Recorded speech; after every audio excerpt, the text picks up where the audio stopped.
You've probably often heard me talking about consistency in whiskey, or a lack of consistency, as the case may be, talking about how consistency is a difficult or fickle bedfellow in whiskey. It's not necessarily always a bad thing. There are good things about batch variation, and there are not so good things about batch variation. And that's typically when one batch is not as good as the previous.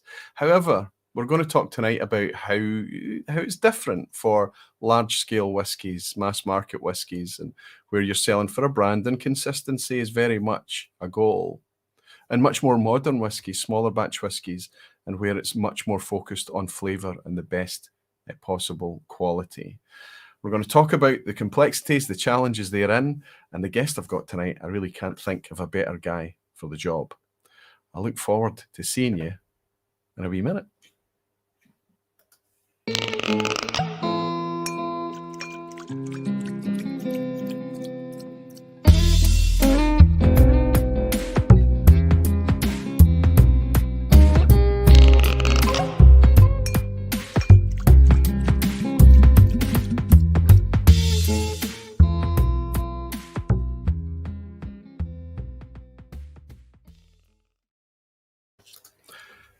Hello, whiskey folk. Hello, everyone. Hey, welcome to Thursday night. Welcome to the vPub again. So excited to be hanging out with you again after a wonderful week of whiskey fun. Honestly, it's been fantastic.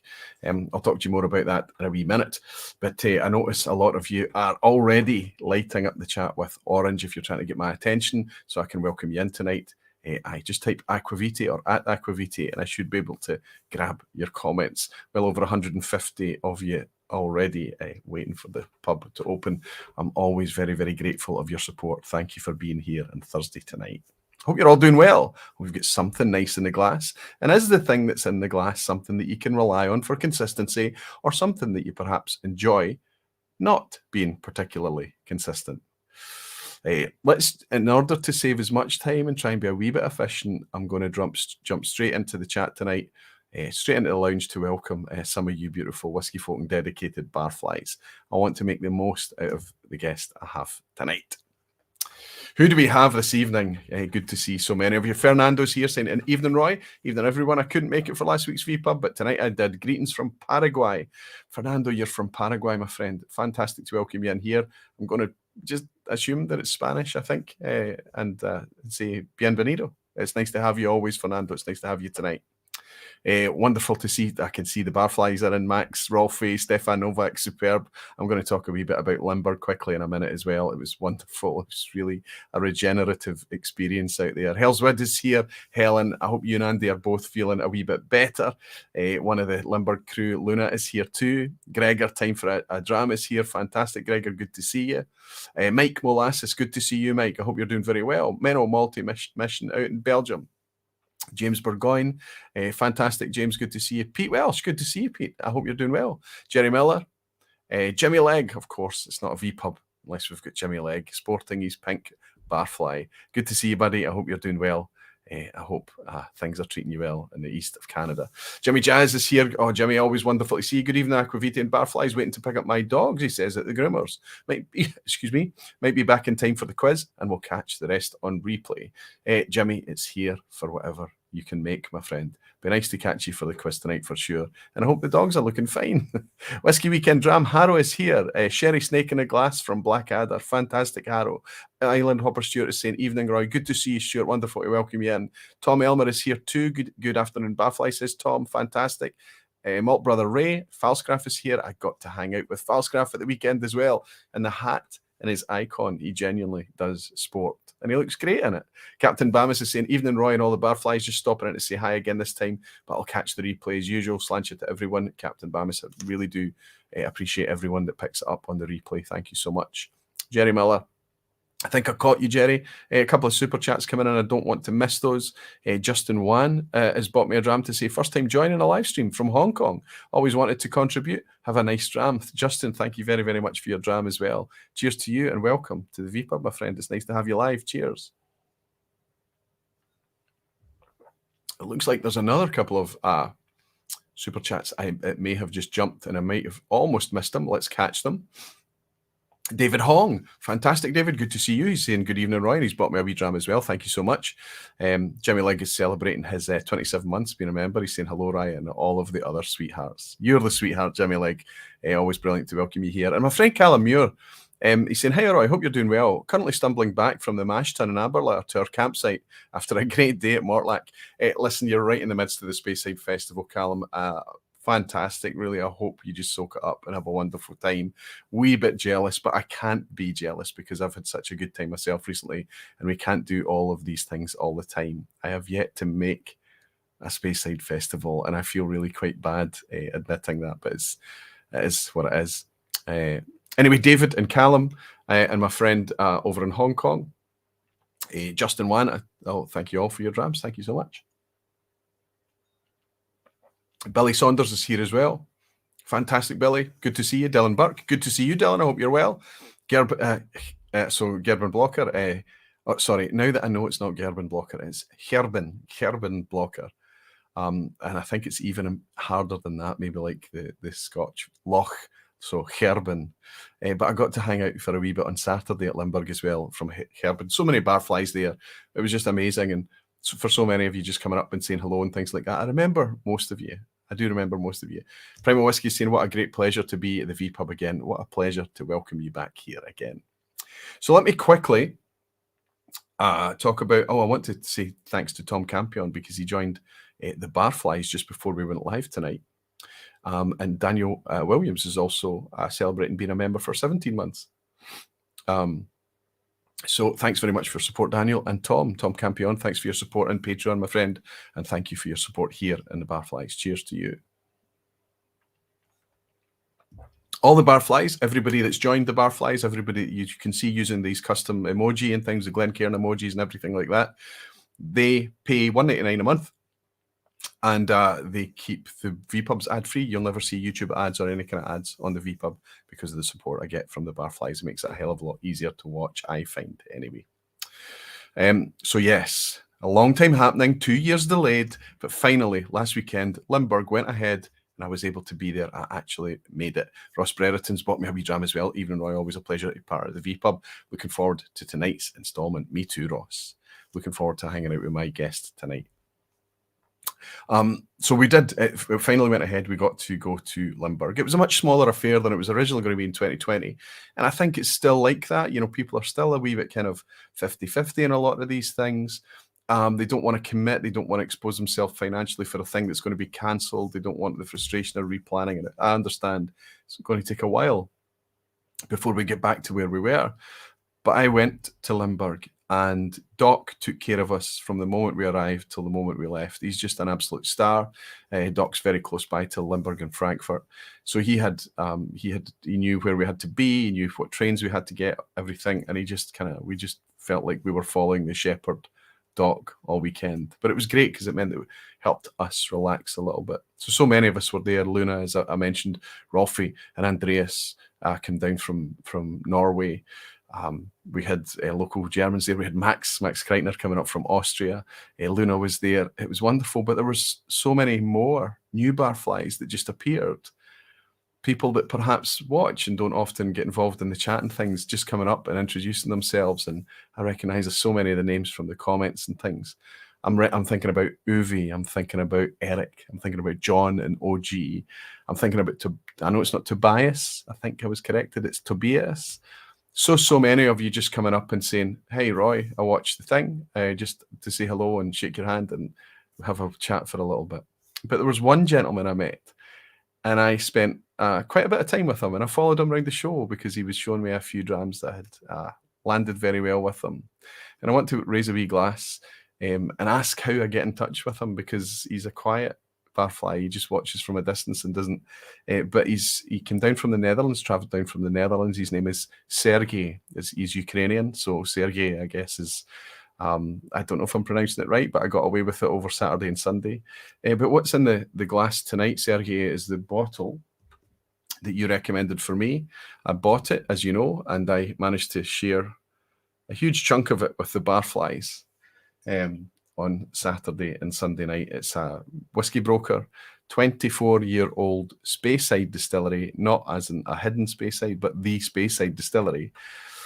One of the most under-the-radar distilleries there are. In fact, we played a game of Visit a Speyside and nobody could guess it. And it was literally the Speyside. But it's a very, very juicy white stone fruit, lovely, sweet, easy dram, and I'm very grateful to have it for £100. Fair price, I think, for a 24-year-old whiskey. That's the bottle that I brought back from Limburg, and it's very tasty. Sergey, if you could get in touch with me, whisky@aqvavitae.com, or through whatever social media that we could connect on, my friend, it would be nice to keep in touch. Cheers, my friend. Loved it, loved it. It's a complete geek fest. There were brands there, but the brands that were there, you know, it's going to be the brands that are appealing to the geeks. You know, it's Ardnamurchan were there, Thompson Brothers was there, Milk and Honey were there. Lots of brands that have got a very, very different view of the whiskey landscape, that are connecting with people who are passionate about flavour first and things. We'll go on to talking a wee bit about that a bit later. But it was, I talked about it at the Glasgow Festival. It felt like medicine. So we were up and walking. We were enjoying whiskey all day Saturday and all day Sunday. I came home on a fairly early flight on Monday. But when I came back on Monday, I felt energised. And then on Tuesday, straight back to the Glasgow Whisky Club for another evening of whiskey fun. So it's been a heavy whiskey week, but a good whiskey week. We're going to keep it going, though. We're going to keep the good whiskey week going. I want to mention Tim Donnerpass Whiskey's in tonight, and he's getting super excited because he is he's just sorted out, he's put into place all his travel arrangements for coming across to Europe, and he's going to finally make his pilgrimage to Scotland. Tim, I hope you and I can make it work, that we can raise a glass together. You've been here from, I think, the start of the channel, my friend, 5 years or something. To be able to shake your hand would be a privilege. Cheers, Tim, and I'm glad you're excited and it's coming together for you. Hopefully see you in Scotland soon. Luna Aaron said, we actually got it with the first question, is it a Speyside? And I had to answer yes. So she's right. Theoretically, they got it in question one, sniped. But obviously, they were none the wiser. Harry's saying, you're a little out of focus. You know, I'm having the same problem. I don't know what to do about that. It's the black T-shirt thing happening again, right? So if you see me just reaching over to the camera all the time, it's to reset the focus. It happened the last time I wore the black T-shirt. I don't know what it is. I don't know whether I need to up this exposure or something, or we'll just make it work. You don't need to see me, do you? If I blur out a wee bit, I'll maybe focus on the whiskies behind me and that'll be okay. Contour Bushcraft, fantastic. I think that's Jacob. I feel like that's Jacob. Still haven't worked out how to join the Barflies, but love the amount I learn each week. If you're watching on mobile, it's going to be difficult for you. It's on a desktop. There's a button underneath the video that says join. But listen, my friend, don't worry about it. It's nice to have you in. And I'm pretty sure that your name is Jacob. I don't know if I've got that right. Anyway, thank you for your dram.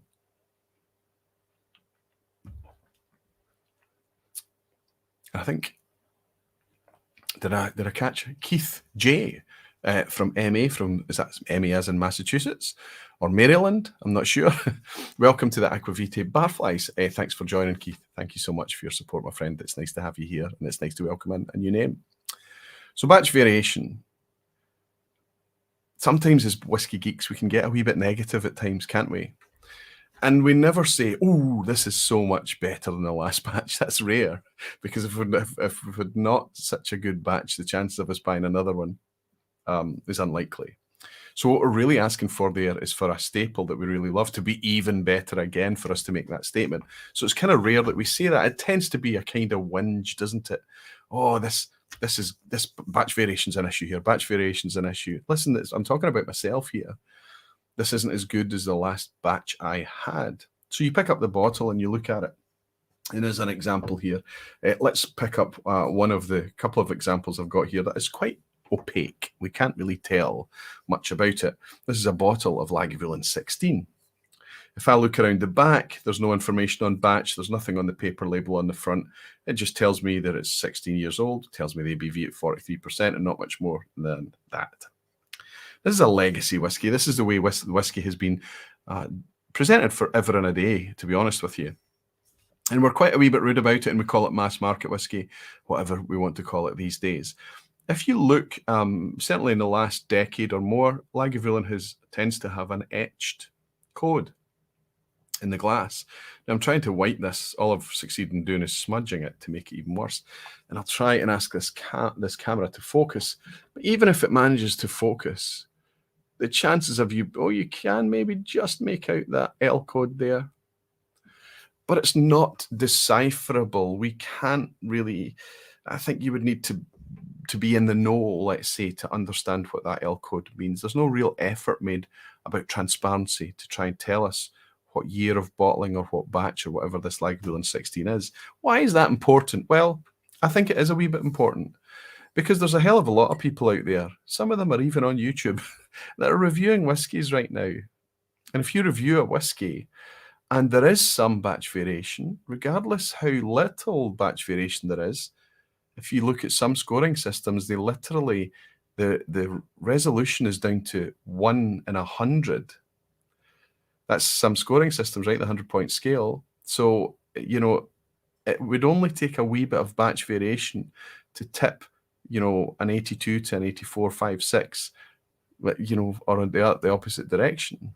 So you kind of need to know sometimes, don't you, what bottling or what batch. I kind of feel like that's the case, unless that they're absolutely confident, rock solid confident that the bottle can be like this every single time, like Coca-Cola.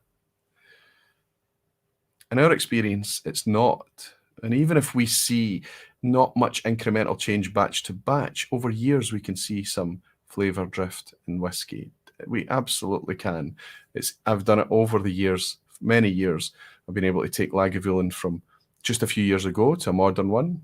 In that case, it was better. And I've also compared it to a late 80s White Horse bottling of Lagavulin 16, which was wonderful. So we can see that this, despite the skills of a blender, let's say, despite even quite deep stocks relative to other distilleries that would be available to Lagavulin, I guess, not always all the time, that it can be a real challenge to keep the consistency there. So why do they pretend that it's not? Why is it like this? I'm just asking because I think it would be, you know, they don't need to put it in big neon numbers and letters on the front, but, you know, there should be something that's decipherable. Let's look at another couple of bottles here. Here we have, appropriately for tonight, we have a Glen Moray, an 18-year-old heritage Glen Moray. This is 47.2%. It tells us the ABV and things. But I've studied this bottle, and it might be my aging, tiring eyesight, but I'm struggling to find any bottle code or indicator here of any batch. So this is a wee bit opaque. Despite being a whiskey that I enjoy, it's a wee bit opaque in terms of its batch. And then let's go with, before we go to the extreme other end, things that are up front about exactly what the batch is all about. Here we've got something that's kind of in the middle ground. This is Springbank 12. This is their cask strength release. I mean, a favourite from everyone. It's rare to find people that don't enjoy Springbank 12. I don't think it's a daily kind of drinker dram. For me, it's still a mood dram, but my goodness, it's a wonderful, wonderful whiskey. And it used to be that the easiest way to tell the batch on this would be first up the labelling here, what kind of label it is, the branding. Then it would be the ABV that you would go for next. But actually, and I'll try and get the camera to focus on this at the back, you can see that there is an ink dot matrix ink code on the back that tells us that it's December 2018. I think this one is 11th of December 2018. That is pretty good. That's acceptable. It'd be nice if it was on the label on the front, honestly, but that's acceptable because we can decipher through the ABV of this and the bottling code on there what this batch is. So come on, it's Springbank. I'm missing a couple of things that's flying in here. I don't want to let these flash by. Tobias, I bet you that's who I met. Hi Roy, it was nice meeting you in Limburg. Fantastic, great whiskey fair. Next time Scotland, I will raise a glass to that. I think if that's not Tobias, it's Tobias, isn't it? Thank you very much for the drama, friend, and it was nice to shake your hand in Germany. Cheers.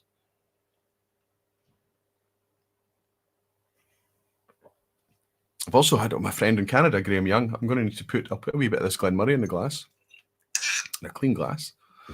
And he's saying, cheers and enjoying the variation from batch to batch of some favourites, Glenallachie, cask strength, and lots of others. Just makes the journey sweeter. Absolutely. It's a great example, Graham, as well, because the 10-year-old from Glenallachie, the cask strength, is designed to be absolutely different each time. It's fascinating to look at the first release of the cask strength, that kind of blonde copper, light copper, gold colour, to the really, really dark mahogany of the most recently ones, right? Even dark red. But absolutely, but that is specifically a batch strength release or a batch release, so that we expect and we celebrate the batches to be different. It's not a difficult concept to understand, but if you're used to buying something that's a branded product, you're almost expecting it to be consistent time after time, much in the same way you would buy your beer, or much in the same way you would buy things like, I don't know, other food products and soft drinks and things. But this is whiskey. It's completely different. But for years, I think on the back of blends, honestly speaking, it just picked up that market that was buying blended whiskies. For years, single malts have tried, despite the way they're made, despite the fact that it's literally a batch produced product in order for it to be called single malt Scotch whisky. And not just Scotch, a lot of products around the world, single pot still Irish, whatever's made in a pot still, it's batch produced. So it's going to be pretty tricky. Jason Bradford, my friend Jason the U-Star, he's joined Aqvavitae Barflies, and so is Contour Bushcraft. Welcome to Aqvavitae Barflies. I just hope that I'm getting Contour Bushcraft's name correct. I hope that I have. And Darren Scorza has bought me a wee dram as well. Cheers to you, my friend. Cheers, Darren. Thank you very, very much. Looks like you're in the States. Cheers, buddy. So let's go to the other extreme now and hold up two products that celebrate the fact that they're a batch release. It's very, oh my goodness, that Glen Moray is so sweet, so peachy, so bready, so doughy, so quite a contrast on the back of that already stone fruit sweet Speyside I had. Anyway, this Laphroaig this is actually batch 10. This is a few years old now. I think it was 2018. Batch 10 Laphroaig was 2018. So actually, it's very good. It tells us not only the batch number, but it tells us the release on there. So, you know, as much as I struggle to connect with a lot of Laphroaigs, I definitely connect with this. The batch strength for me, okay, it's up and down in terms of subjective personal preference, but it's always the rock solid choice to buy if it's available in the Laphroaig lineup, in my mind. Quarter cask tends to be pretty good most of the time, and there's a few other points of interest there. But generally, a lot of the Laphroaig releases, you know, they kind of don't hold a lot of our kind of whiskey enthusiast engagement quite as well. This makes no bones about it. 58% ABV, tells us the batch number on it. It's an annual release. This is all about batch, batch, batch. It's not a difficult concept for the mass market to pick up because they know it from wine, from vintages. They know that products can change year after year after year, especially if it's a product that's made from organic ingredients. And here's, and I call what this distillery is doing data comedy, and I mean it in a very positive way, because you can quite quickly look and see what the batch is on this bottle of Ardnamurchan. It tells you, if my camera will focus, it tells us that this particular bottle is the AD. I might have to tell you because the camera is playing idiots tonight. Come on. Right, let's force it. If in doubt, give it a clout. This is the AD 072105. So this is last summer's release from Ardnamurchan. But what's really interesting is if you scan that QR code on the back. That's why I call it data comedy. It does get really quite crazy in a really fun way. If you want to geek out about whiskey, use that QR code through their blockchain system that they have in place. It will tell you everything that you need to know about the whiskey and celebrate the individual precise batch that it is. I think that's fantastic.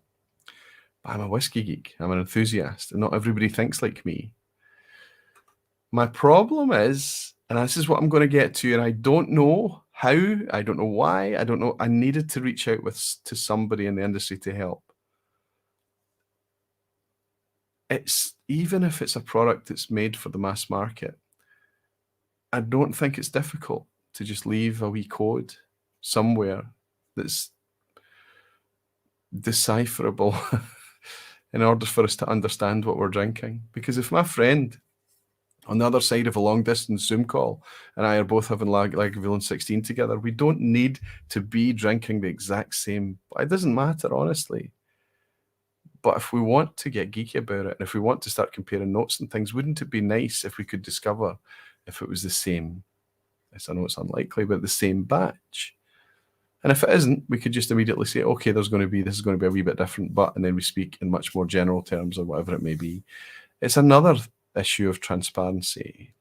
So in order to understand what that's all about, in order for me as somebody from the outside looking in at the industry and not really understanding the daily challenges and things, I wanted to reach out to somebody in the industry that could talk about this.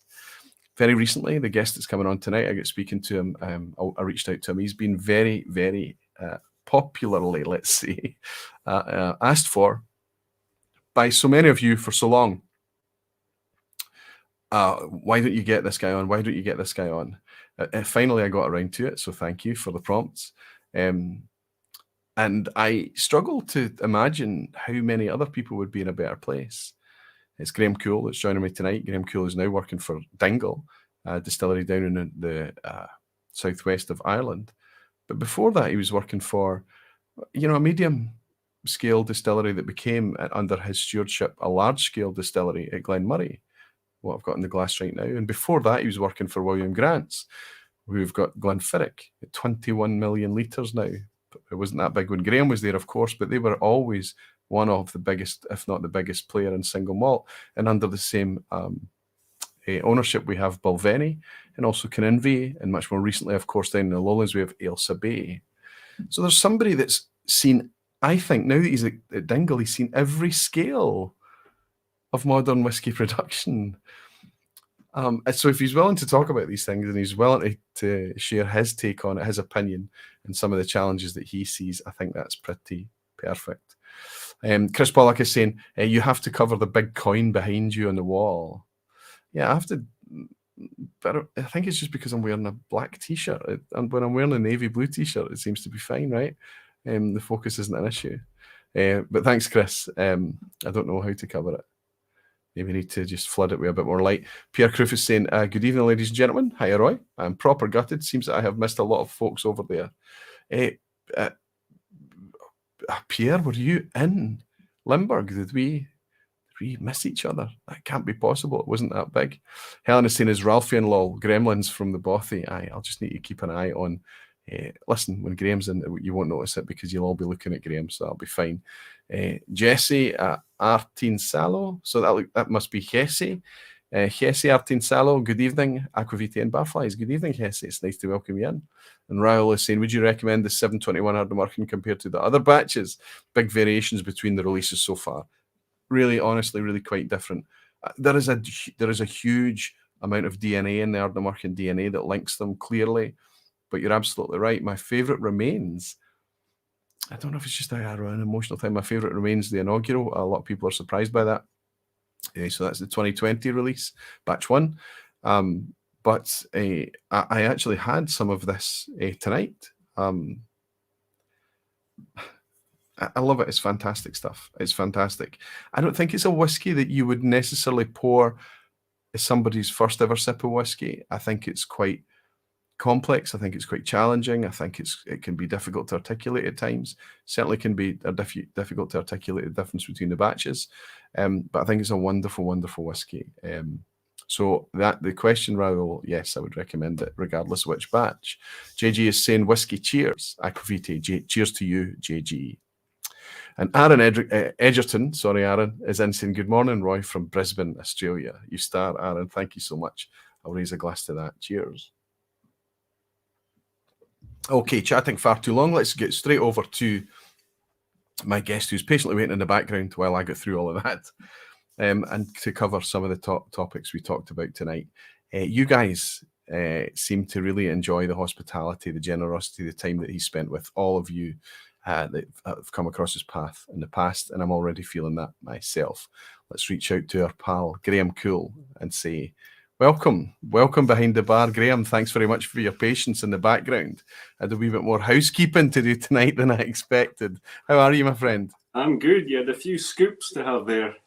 Aye, that's right. I'll need to Aye, catch well, a few sips, teeny sips. That's right. It's nice when folk Exactly. come up. You've got to raise a glass, haven't you? You've got to raise a glass. Now you're coming to us from the southwest of Ireland right now. Are you? Is that where you are at the minute? Definitely, yes. Yeah, just in the house next door to distillery, Dingle Distillery, if people don't know where I am. Yeah. And you've been at Dingle for... And I'm just going to have to throw her away again. Am I getting started again? It's everything. Ralphie must be in. Siri's shouting at me that my camera's not focusing. You've been there a wee while now, Graham. How long have you been there? Aye. Here in whisky terms, it's not long, but just over 2.5 years now. October 19. So. Oh, that's incredible! How fast time flies, right? Yeah. Definitely. No, it's surprising. You think. When you lay down whiskey or make spirit, you think, oh, gee, it was a long time till I see that. But it kind of rattles around quick enough, Comes around quick. It's like now there's more of a willingness to drink whiskey a little younger than possibly we did previously. So, your whiskey is coming out generally younger, especially in Ireland, obviously with the younger new distilleries. We're all keen to get something out there and try and get some money back into the coffers to make more. So 5-6-year-old whiskey is not is will become the norm in Ireland for years to come. Mm-hmm. Yeah, and I think the difference, a lot of the difference has been those kind of newer distilleries, because I think Dingle and so many new distilleries in Ireland and Scotland and England and right across the globe, honestly, they're not trying to be a Glen Moray or even a Glenfiddich.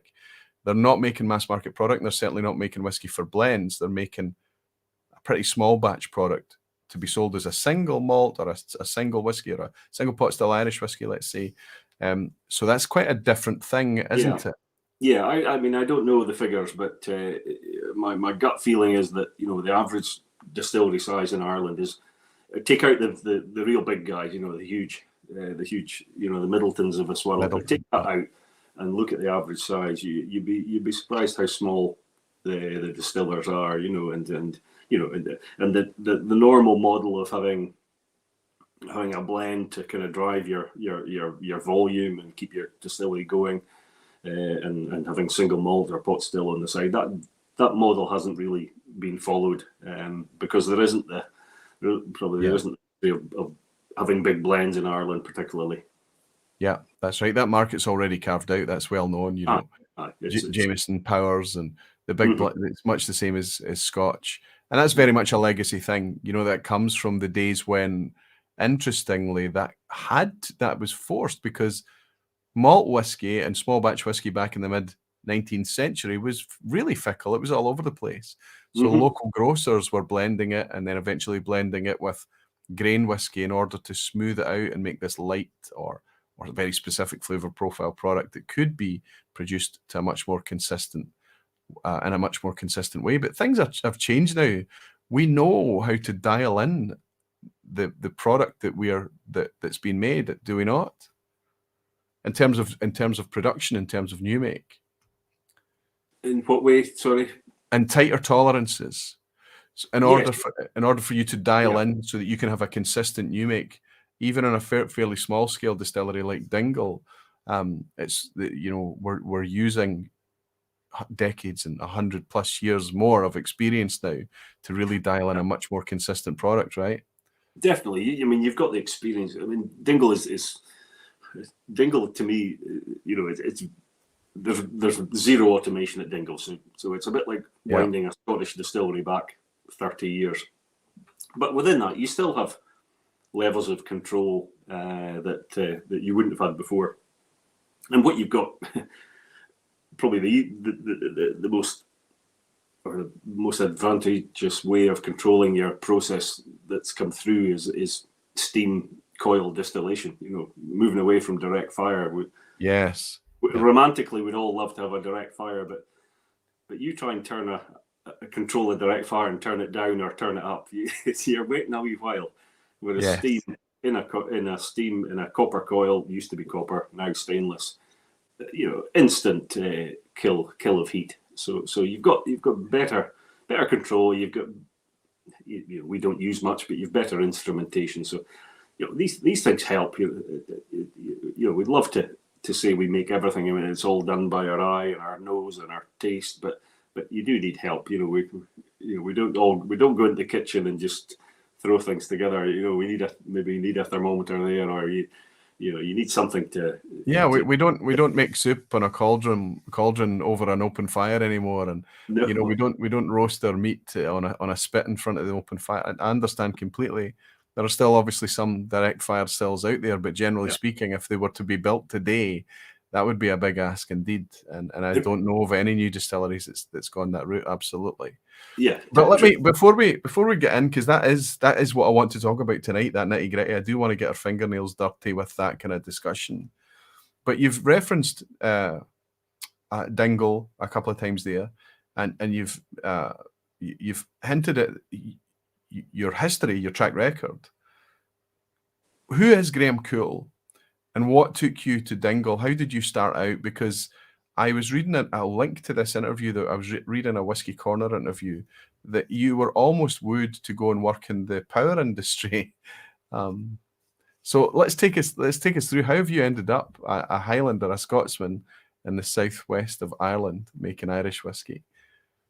Yeah. So I studied chemistry at university. Born in Elgin, wind the clock even further back, too many years ago. Born in Elgin and went to university in Edinburgh, studied chemistry, came out of there. My parents had been teachers. My older sister, brother, had gone into teaching. So I was thinking, well, that's not for me. I had no idea really what I wanted to do. So applied for jobs, and the first offer I got was from Sellafield. I had no nuclear power station. Nuclear power station. It was touch and go. There weren't that many jobs around, and there were zero jobs in whiskey at that time, which, whiskey was in one of its lulls or troughs at that point. Sure. Thankfully, we don't have those peaks and troughs so much now. The market's much wider, so it's not so fragile. So that was the offer on the table, but I also got an offer from what was Grand Metropolitan Brewing at that time to become a graduate trainee in a brewery in Halifax, and that was a good 2.5 years or 3 years I spent there. Unfortunately, I went into brewing at the time when there was a lot of contraction, a lot of overcapacity. So unfortunately, the Halifax brewery lost out, and at that point, I moved back to Glenfiddich. But the reason I got into Glenfiddich was really the bottling experience that I picked up in the brewery. So I got into Glenfiddich in the back door, spent 5 great years bottling Glenfiddich and a bit of Balvenie as well. I remember we bottled the first single barrel Balvenie, so the 15-year-old back then. Wow. So we're going back to the 90s then, right? This is 94 to 99. So yeah, it's funny, you look back on that, and I can't remember. I think the initial labels were limited. It was like one of 250 bottles or one of 300. Yeah. But they went out and bought back butts, and then they realised that they were going to get more than 300 bottles. So yeah, a bigger outturn from a butt. Yeah. So the label said 300, so that's all we had to do, and then we had to shove the rest back into cask. But we then obviously got that number changed to one of 500 or 6. I can't remember, but it's funny how these things evolve over time, and they actually, I think I mentioned they had to buy back stock because the single barrel took off so long. But Balvenie was always a blending malt. It was never particularly seen as a single malt, but probably then that it took off. In the 90s, certainly in the 2000s, it took off, and it was interesting. Well, from my time at Glenfiddich, it was interesting to see, because I moved from the bottling side to the process side, distillation side, in 2000, and that was was again another lull, overcapacity, overstock. So when I went to Glenfiddich, it only produced 3 million litres of alcohol in the year that I moved there. Oh my goodness, At that 3 time, million litres. It could produce 10 million. So my rough calculation was it only produced enough to cover the single malt sales. So it was a real contraction Wow. in production. Whereas Balvenie never stopped. And it was the blending malt. So you can see that it was the blends that were still doing well then. And Balvenie was sought after. So a lot of the Balvenie left site and was swapped for other malts so that William Grants could get other malts back in. But Balvenie never, I can't think Balvenie ever, it didn't even go back to 5-day production. Whereas Glenfiddich went back to 5-day production, and we were really just kind of putting the time in to get to fill out the 5 days, Well, if you talk about contrasts, they've now their expansion takes them beyond 20 million litres, 21 million litres or something now. Glenfiddich is capable of. It's mad, But within a few years, they were up pushing the boundaries again. They just had to, and it comes back. It kind of hits on the topic for tonight. Is that one of the reasons for that? Glenfiddich were probably more overstocked than most at that time, because if people remember, Glenfiddich moved to 12-year-old at, I think it was in the year 2000 or 1999. It was certainly around that point. And prior to that, it had been an 8-year-old. So in the years running up to that, they obviously had to build up stock to have a 12-year-old. So you have to keep more stock back. But as you have to do, you kind of have to over-egg that and so that you've got enough. But obviously there was a bit too much there.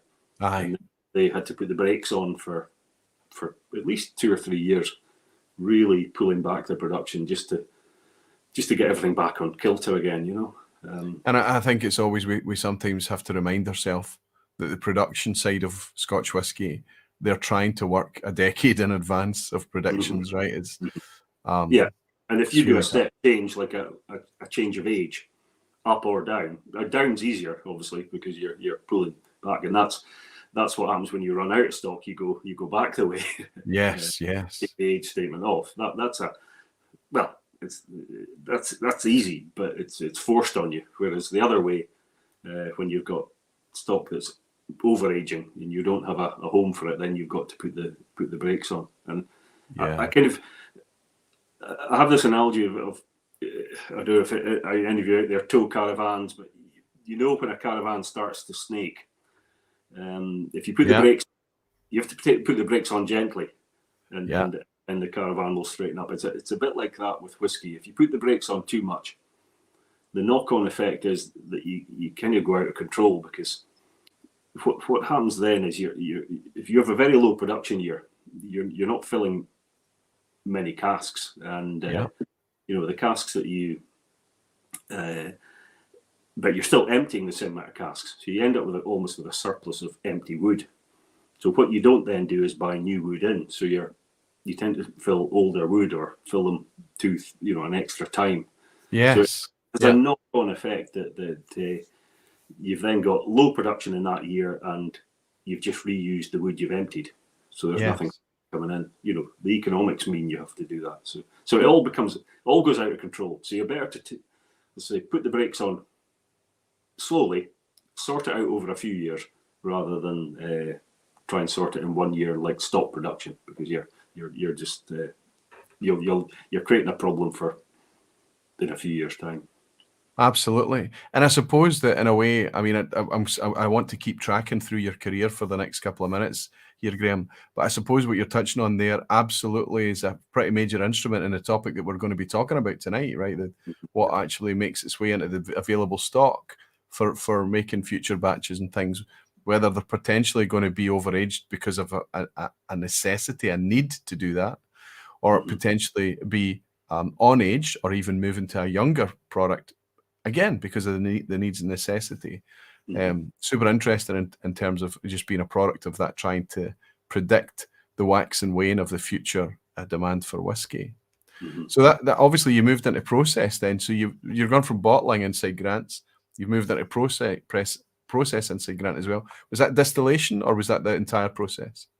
Distillation, because Glenfiddich was a big machine then, and still is. And I moved across to Glenfiddich first, and then within a year, I took on Balvenie, Caninvi, and with Balvenie came the maltings as well. So, aye, very much a maltings and distillation job. But the worst part of it, what came with that, was the evaporator that evaporated the pot ale into pot ale syrup, and that was the biggest pain in the arse in the world of my whiskey career. Because so wait a minute, this is when you're taking the pot ale. Yeah, so imagine how much, basically 2/3 of your washback will end up pot ale. So it's a hell of a lot of volume. There's more volume pot ale than spirit by a long way. So that generally that has to be dealt with. And if you're big enough, you'll have your own evaporation plant, which will evaporate, take out the water in the pot ale and evaporate it to a syrup, so it becomes a higher quality animal feed. Yes. But the evaporator in Dufftown was a fairly elderly thing, and it worked on a vacuum, but it used to get pinhole leaks every so often, and you had to take the evaporator down and then find the leaks, sort them, and then start up. And that took about 24 hours to ramp down and ramp up. So in that 24 hours, you had 20 tankers, full tankers of pot ale to deal with. And there weren't that many outlets for it to go. And that was at a time that Glenfiddich was potentially making less than half of what it could potentially make today. The whole site would have made about 21 million at that point, so now, I'm sure Balvenie's a much bigger, well, not much, but a bigger capacity, and obviously Glenfiddich's doubled. So yeah, I think Balvenie. I think I was writing it down when I was making the quiz. No spoilers for the quiz at the end, but I think Balvenie is capable of going up to about 7 million. Glenfiddich up to about 21 million.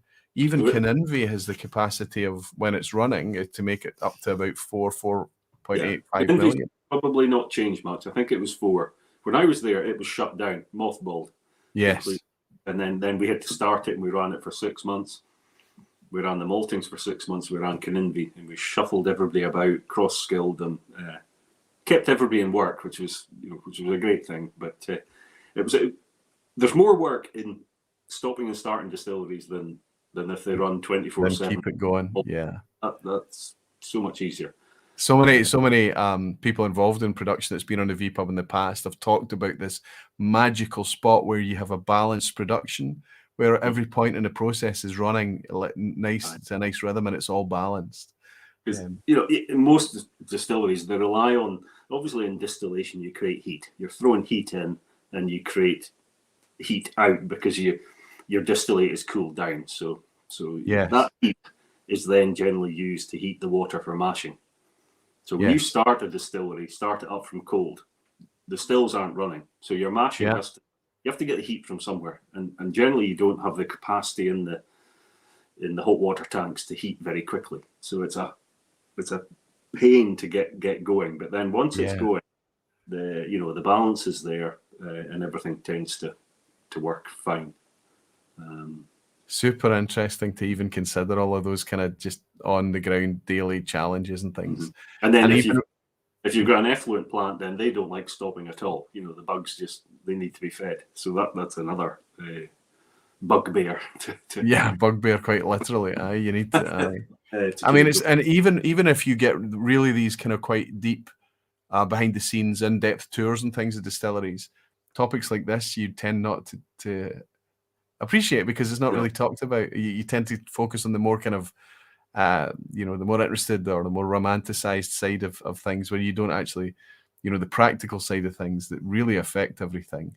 And actually, and if you do understand them a bit more, you start to understand, I think, whiskey and production a wee bit more. So that's going back to you going from the 90s into the early 2000s working for Grants then, right? Yes, definitely. Yeah. And then 2005, the opportunity came to move to Glen Moray to be a distillery manager. So, that was that brought the warehousing side of things into it, and the spirit side of things, the maturation into it. So it was although it was a step down in terms of volume. So I went from probably 20 million litres of alcohol down to 2.1 million at Glen Moray. Yeah. To me, it was a wider job, and it was a chance to add a few more, strings to the bow and get involved in the warehousing side, which is another dark art in itself. Yeah, for sure. So it's quite. So we're talking about, when you talk about that 20 million litres, you're talking about Balvenie, Kinninvie, and Glenfiddich all together. Glen Moray's only that brand, it's only Glen Moray that you're producing there. I mean, even Glen Moray, I think it's, I don't know, Glen Moray's like 5-6 million now. It's 5-6, yeah. It's settling between the 5 and 6. We pushed it to 6. 6 is a push for Glen Moray, I would say. I think it's settled somewhere around 5. So was that under your watch that you were able to increase capacity that much? Yeah. We basically built on a new, an added on distillery. Really, we put in a bigger mash. Yeah. We put in new wash stills, and we converted the old wash stills to spirit stills. So the old still house became the spirit distillation still house, and then put in bigger wash stills to cope. Understand. And that again, it comes back to the topic tonight. That was quite a change in process. Yeah. Our wash stills went from 10,000 litres to 18,000 litres, and our spirit stills, original spirit stills, were 3 times 6,000 litre. The 3 10,000 litre wash stills became spirit stills. So you had 2 sizes of spirit still, as well, and so we did all that. And Glen Moray was and still is, a blending malt.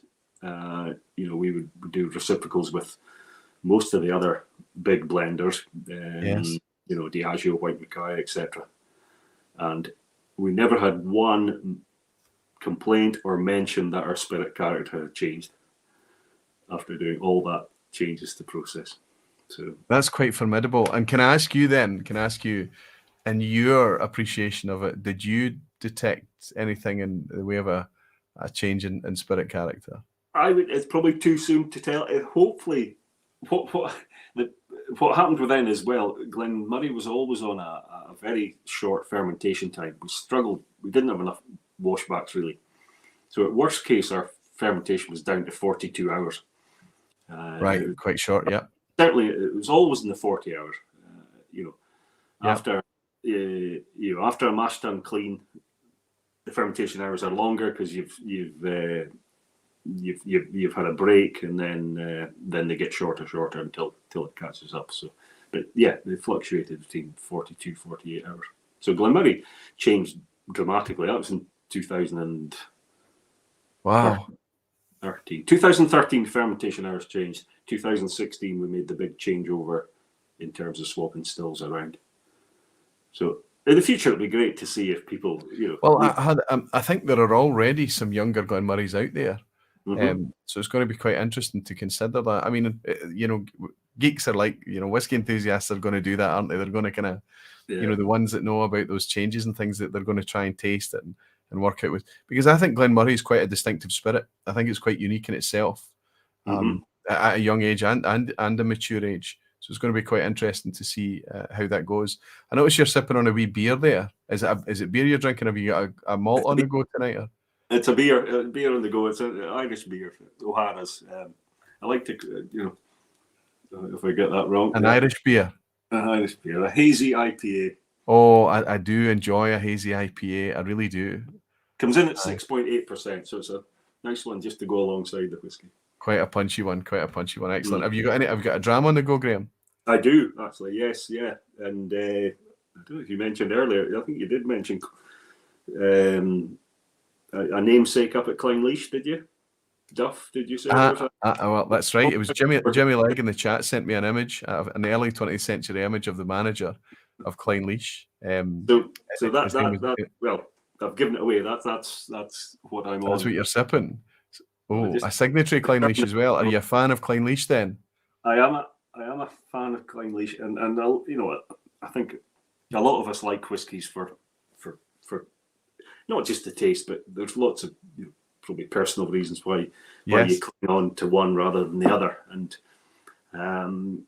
back in the early 70s, I would spend my holidays up in Brora because prior to that, my mum and dad they lived in Brora. My dad was a teacher up there.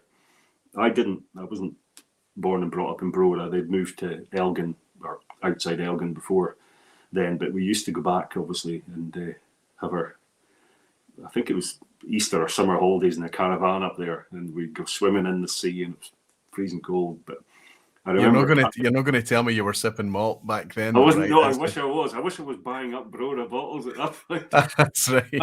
I wouldn't be here now if I was doing that. No, I spent my money in Cunningham's toy shop. Unfortunately, I wish I should have seen the light.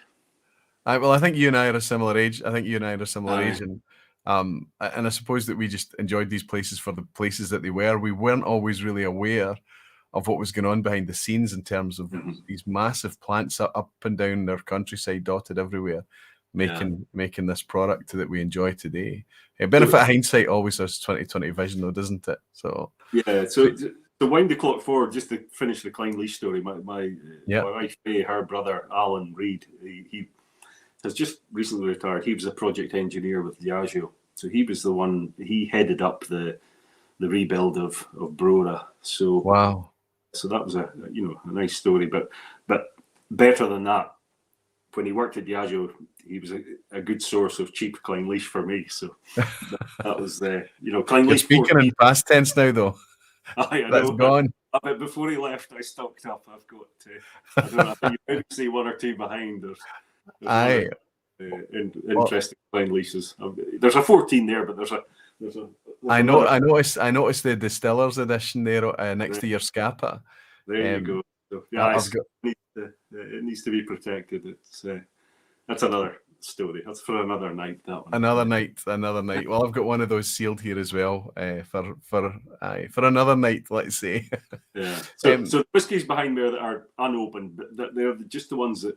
They're there. I will open them at some point, but they require a slightly special occasion to well, open I had a chat obviously with Fay before we went live tonight. Your wife Fay, and she was talking about how the cabinet, your backdrop here tends to be a backdrop of bottles that you're keeping for certain moments or whatever.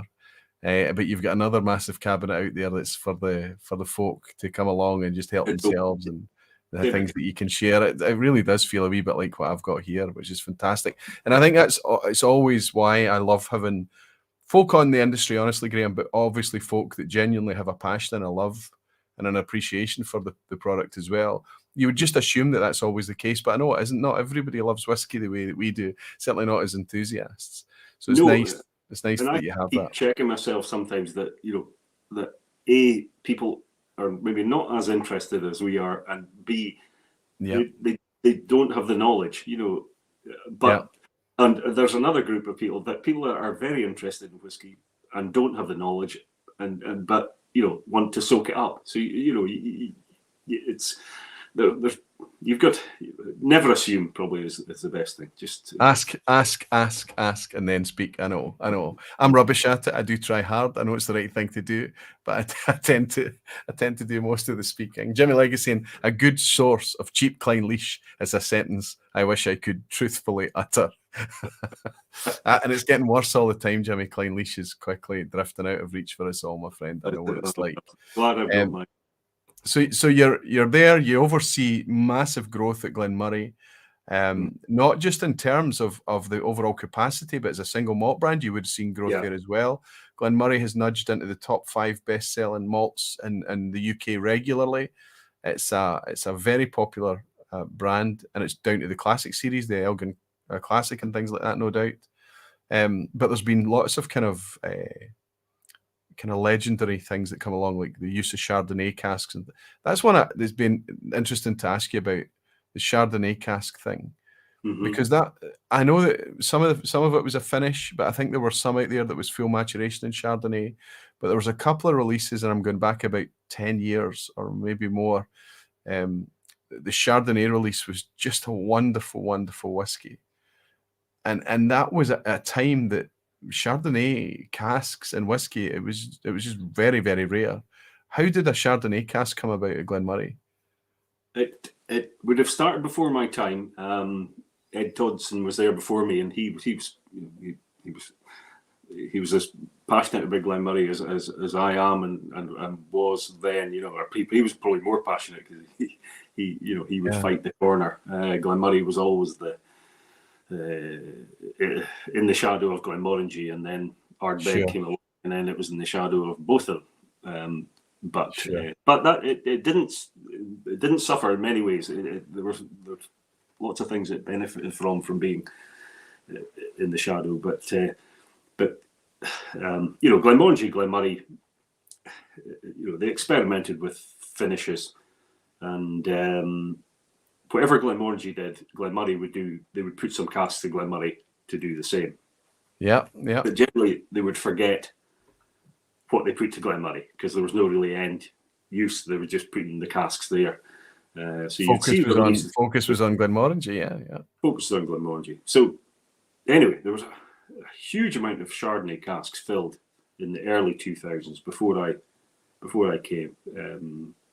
As I came in, the last of the Chardonnay casks were filled. I think what happened was they probably bought Chardonnay casks in quantity, and there wasn't the demand for the Chardonnay finish that possibly they thought. So what do you do when you've got surplus of casks? You put new make into them because that pushes the problem down the line. Or it's not a problem, but it pushes it down the line. We'll think about it later. So what happened was we had a chunky amount of Glen Moray filled in certainly 2001, 2002, 2003 into Chardonnay cask, full match. Now, on the computer system, stock system, some of these Chardonnay casks were only labelled as a hogshead 3, like a third fill hogshead. And now they were furthest away from a third fill hogshead you could ever imagine, And I kind of stumbled upon them because I chose a parcel of casks to go into what would have been the Glen Moray Classic at that time, and we sampled them, looked at the colour was immense. The colour was darker than Glen Moray Classic, even with caramel added. It could not even go in there, even if you wanted it to. So we had to find something to do with them, and because I can't remember now when it was released, but it was 10 years old anyway. There was enough to be a 10-year-old release. So that's where the Glen Moray Chardonnay 10-year-old came about, and So you went from the finish, the Chardonnay finish, sourcing all the casks, filling the casks, pushing. That's just the wonderful thing about whiskey, right? It's not that you're bumping a problem down the road; you're just bumping the solution down the road because you don't have it at hand. They probably pulled the plug on the finish, and that's it. But then the casks were maybe already ordered or whatever. But definitely. That's hand on heart. That's how and I remember it being sold at 25 quid, and it was If that was sold now as a 47% whiskey or higher, it would be people would be it has its own following anyway, but it would be a cult whiskey, I'm sure, because I think it already is. The people that I know that still talk about their favourite Glen Moray, as soon as they've set the words are out their mouth, they start talking about the Chardonnay cask. So this all sounds like, just the typical daily grind of the Scotch whisky industry and the malts that we recognise, the big brands that we recognise. Then a press release comes out in 2019 that Graham Coull is moving to Ireland. Tell us just what happened. How did they manage to? They just got you at the right moment. Contrary to popular belief, it wasn't because I released a Glen Moray cider cask finish and was deported. I did have to go in front of the Scotch Whisky Association with that, but it was all very.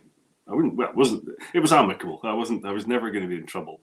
It was a case of. And you're not allowed to do it anymore, of course. Just don't do it again, And here. You try, you push the boundaries a little, and get pushed back. So that wasn't the reason. I think the Dingle opportunity came up, but before that, there's a reason why you start probably looking for something different. And Glen Moray as a wider company was obviously heavily focused on blending whiskey, and had 2 strong blends in Label 5 and Sir Label Edwards. 5, And yep. then they bought Cutty Sark. So the focus was very much on the blends, and that was the business model. Glen Moray had its place, but was never going to be, never really going to stand out on its own, or it just became a much bigger thing to be involved in. So the opportunity came up to move to Dingle, and Dingle at that point, Dingle started its life in December 2012. So I moved in 2019. So it wasn't even 7 years old, and smaller. I won't, it was certainly much smaller than Glen Moray. And it was just an interesting time. You don't often get the chance to join the distillery that is at that stage. For me, all the teething issues were out the way, all the production issues, that the engineers get excited about, and getting up and being called out in the middle of the night or middle of a shift to sort something or fix something. So that was all done. It was into the interesting stage of managing the spirit and look to the future. And they had already released their first single malt by then. By then they were on batch 4, so they released one every year, starting at 4 years old, and then so they got to 7-year-old. I think it was about the 4th batch of single malt, and they'd also released pot still as well. So they were established, and because they were the first of the new distilleries, they had that advantage. But it also meant you were there to be shot at. You were putting your head over the parapet first. So yes, in terms of pricing or quality or everything, or batch variation, you were all. But thankfully, we called our whiskey batch 1, 2, 3. So there always was going to be batch variation, because it wasn't even batch variation. The whiskey was getting older, and the cask makeup in each batch was different. So it's just changing. It's changing. That's right. That's right. And that's so just to contextualize this journey, before we do dig deep in the batch variation thing, we've gone from Grant's 20 million litres, Glen Moray 2 million litres. Obviously, it's changed now. It's the Grants and Glen Moray are both much bigger than that. But that's the step that you took. Yeah. So you've gone. It's 10%, right? You're down to 10% production, and Glen Moray's still a big. And now you're down at Dingle. What is that? 150, 200 something? It's thereabouts, yeah. I won't say 10%. 10% again. Yeah. So if you move, your next job, you're going to be making a couple of casks a year of your own, I think, Graham. I think that's what you're going to be heading to. In the garage. So what I've done is as you were explaining that move there, is I've poured batch 4. Mm-hmm. I've had this one on the channel before. I'm just not going to bother with my camera tonight. It's annoying me a wee bit. Hopefully people have seen it before. And I've also poured a glass of I bought this I think for St. Patrick's, actually. I bought it for St. Patrick's. It was Phil at Cosby Coast Whiskies recommended that I grab a bottle of Dingle, and this is the one that I bought. This was not particularly expensive, if I remember. It's a new distillery. It's a new malt whiskey. It's coming out in natural presentation, and I think it's priced accordingly. I think it's about 50 quid. Would that be right? Yeah, it's 55 euros. And Ireland is Irish whiskies are newer Irish whiskies are probably a touch expensive compared to Scotch whiskies, but it's difficult to compare. I kind of try and say that when you buy a bottle of Dingle or any other new one on the go, you're actually kind of investing in their future as well. So you're paying a little bit more, but at Dingle, it's a family-owned distillery. Everything's getting piled back in for the future. Listen, I mean, the price point that you're speaking about, I think as enthusiasts, we've settled ourselves with, you know, €50, £50, that order of for the product. And I think we're getting a lot of assurances from distillers, notwithstanding crazy things like inflation and raw material costs and the situation that we find ourselves in today, of course. But generally speaking, what they're trying to do is keep the price the same as they make the product more and more mature year by year. They're trying to kind of hold that price point.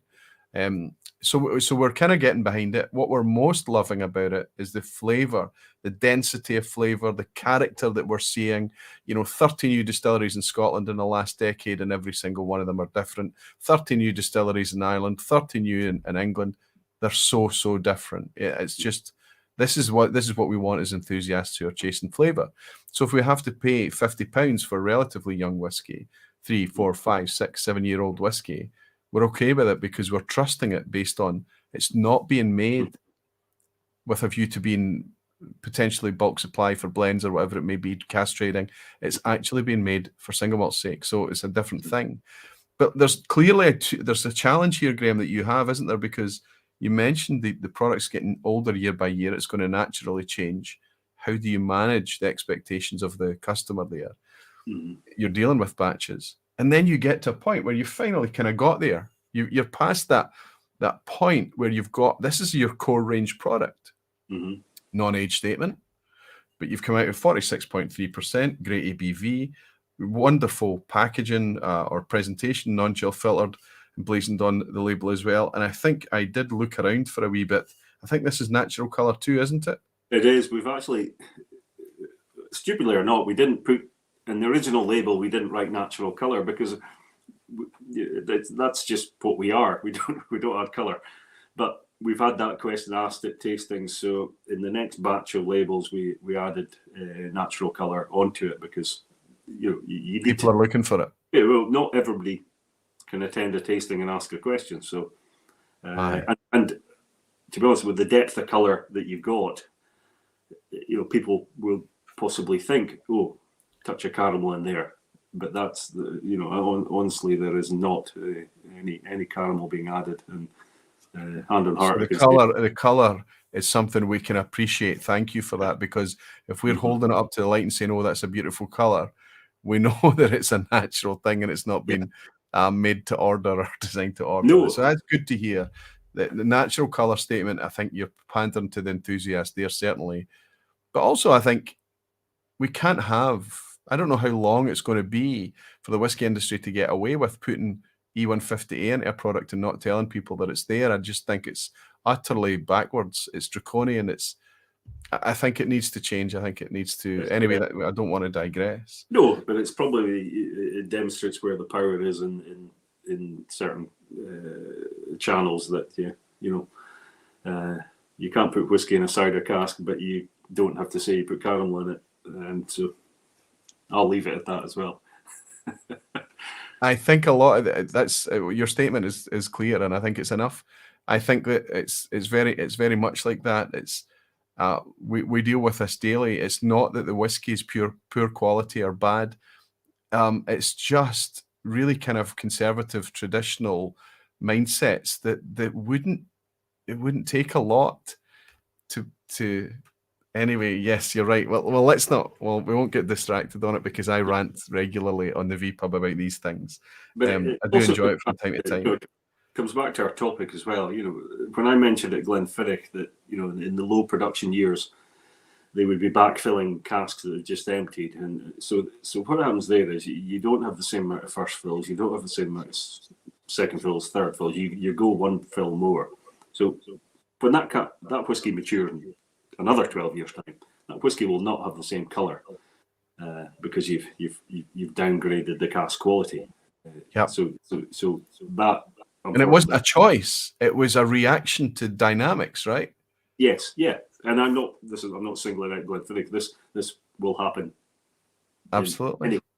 But then turn it on its head and look at Glen Moray, where it went from 2 million up to 6 million. Now, you go from, it pretty much went up overnight. It jumped from 2 to 3 and then 6. So yes. You go from 3 to 6. You're needing an awful lot more casks to fill and you're not emptying any more. You're emptying a few more because you're selling a little bit more Glen Moray. But that means you instantly have to buy in a lot of fresh cask. So the Glen Moray from 2016 to the point I left, I was filling more first fills than ever. It was a crazy amount. It was like 60 or 70% first fill casks. And so there's a sweet spot there in Glen Moray. That we need to keep an eye out on that for the future. Exactly. That's good. Aye. Yeah. And you know, it's nice that you say not just Glen Moray, because that what you're talking about, the increase in capacity that we've seen across the industry, it is massive. It's difficult to even keep tabs on it. It's getting to the point that we've, since 2008 thereabouts, we're sitting at almost double theoretical capacity. I don't know that all the distilleries are running at full capacity, but theoretically double the capacity. Look at Macallan, look at Glenlivet. We've talked about Glenfiddich. There's rare that you hear of a distillery choking back. It's just not happened in 15 years, right?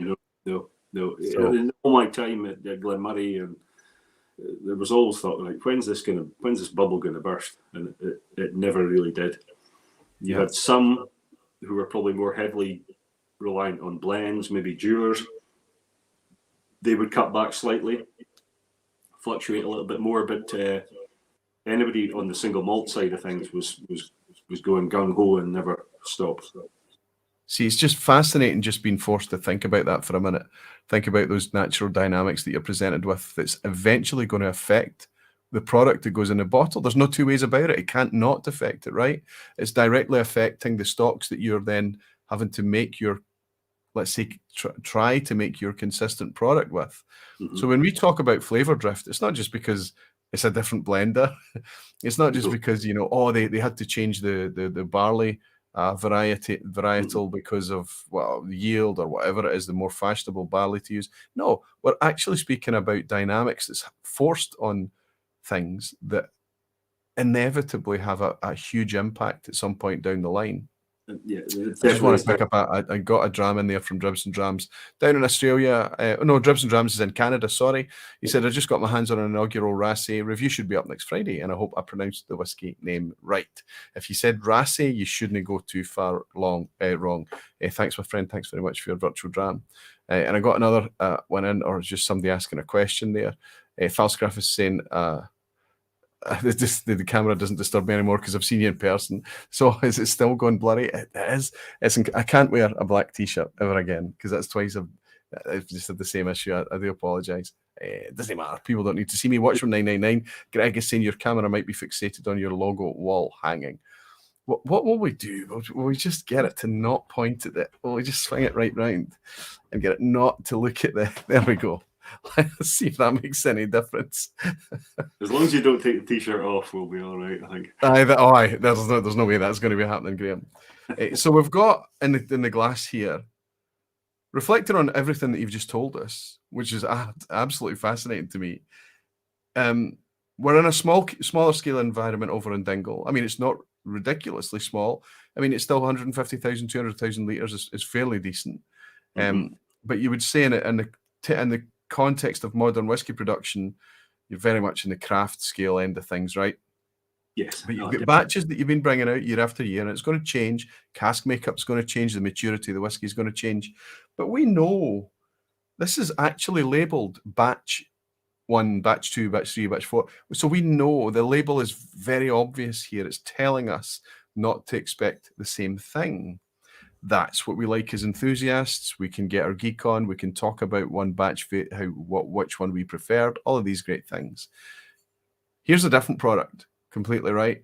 This is your first attempt, I guess, a core product that you're going to be trying to get in as many markets as you can, get it in as many drinkers' hands as you can, and you're going to be making this. So this is when consistency is going to challenge you. Is that right?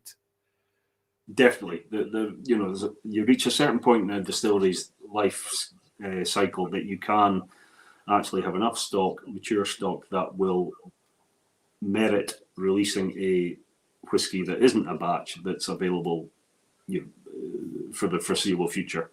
And for that, you need the stock behind you to choose. You know, it's okay releasing a whiskey this year, but if you haven't got the stock to do the same next year and the year after, then there's no point. You know, but yes.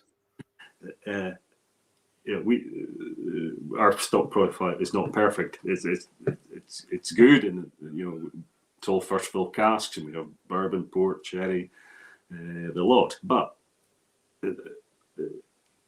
wind the clock back 6 years. You know, the direction of Dingle was not set in stone. So what you have is, well, what I feel we have is a kitchen cupboard full of lots of ingredients, which are good quality ingredients, but you've still got to try and make a meal from that. And once you start trying to make a consistent meal from that, you know, it's not curry tonight and chili tomorrow, then you're starting to work hard. And we're, hand on heart, we're not in a position to even do that. This whiskey that will evolve. It'll evolve in age. It'll hopefully get a little older. At the moment, it's around about the 6-year mark. I'd like to see that move. It'll move to 7, 8 years. So it'll move in age. On the label, it says bourbon and sherry casks. Now, that's suitably vague because at the moment, it's 60% PX sherry and 40% bourbon. Now, I know in the future, I can't quite sustain that level of PX. So it will have to, I will have to introduce some Oloroso sherry into there. And to do that, I won't do that overnight. I won't run out all the sherry, PX and then jump to Oloroso. I will bleed the Oloroso in over a period of time. So those people who enjoy Dingle and enjoy this whiskey will hopefully still enjoy the journey. Some will fall away because the PX, the Oloroso might not be their thing, but I'm hoping that we'll retain, enough Dingle spirit character to ride out the cask changes, and the quality will be there, and the age will change. The age will help. So this is probably going against the grain, and in terms of, I'm not striving for consistency. I'm striving for probably the most drinkable whiskey at that given time, and that's why I could have put 60% Oloroso into this whiskey. But it was better at that time. I think that's a wonderful kind of statement to make there. To talk about, we're trying to make the best whiskey we can, and we have to accept that there's going to be a bit of drift each vatting that we do. Seb K has actually bought me a dram and to say goodnight. I managed to meet Seb at the weekend. Wonderful guy. Absolute pleasure to meet you. Saying, Roy Tal, I need to call it a night. Early doors tomorrow, but just wanted to thank you again for gathering such a wonderful set of bloody nice humans around our favourite spirit, Sláinte. Sláinte to you, Seb, and I look forward. Maybe in Scotland, my friend, it would be nice to see you again. Thanks for your time. Cheers. So, it's nice to hear that. That's a refreshing thing. We're trying to make the best whiskey we can. There's inevitably going to be changes. As you said, to use your words, it's going to evolve. It's going to change. However, there's clearly some dynamics involved that make it challenging for you to manage it, packaging and shipping and stock and inventory and things, even basic things like labeling, because you've gone from making a clearly distinctive, almost annual release here, clearly different package, different artwork and everything every time, to making something that's much more relatable. People can say, oh, that's the bottle I had a couple of years ago, I'll get one of them or whatever, that kind of brand recognition thing. So I understand, but where can we look here to discover, is this a more modern one with it? I know that it doesn't exist yet. The Oloroso is in the future, but let's imagine we're in the future and it still looks like this. How can we tell? How could we, as enthusiasts, make sure that we're sharing the same long distance dram with a friend? Or if we read a review online and it relates to this whiskey, is there any way that we can dig a wee bit deeper? Or is this not really that product, and why? There probably isn't at the moment, but I do accept that, and I think it's important in many ways. There's no, we're not hiding anything at all. When we has there only been one vatting of this so far, or have there been? There's only been one. Okay. Vatting, so we're still on batch 1, if that makes sense. So there's nothing lost. There's time to fix this. It was sort of, we'll actually change it. Well, we changed the wording on the label for the next run. So there'll be, for the real geeks, there'll be a the real geeks, that where the label said this and then it said that and then it was changed. But no. So the next vatting, when we see the words natural colour on there, we know it's the vatting that follows, right? There you go. Which is superb. But they're transparent as it probably should be. I would agree. Yeah, your customer, Graham, the majority of your customers are going to be whiskey folk. Mm-hmm.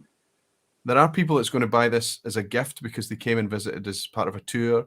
People are going to pick it up at potentially airports, luxury good outlets, whatever it is, wherever they are in the world. But generally speaking, the people chasing down Dingle right now, the people evangelizing about Dingle, are doing it from the perspective of being in love with whiskey. So I think that if I put myself in that position, I would like to be able to pick this bottle up and say, "Ooh, this is the newer one from the one I had. I'm gonna get this. I'm gonna explore this." It could be a bit Oloroso in there. It could be a more mature vatting. It could be whatever it is. That's exciting for an enthusiast. But are there challenges there for a producer to accommodate that? The challenge is your packaging. You don't want to change that too often. It kind of has to be generic enough. But as I say, there's other ways in the code. That we could put on the bottle. You could put something. Yes. Probably something that probably should be on a whiskey bottle is the month it was bottled.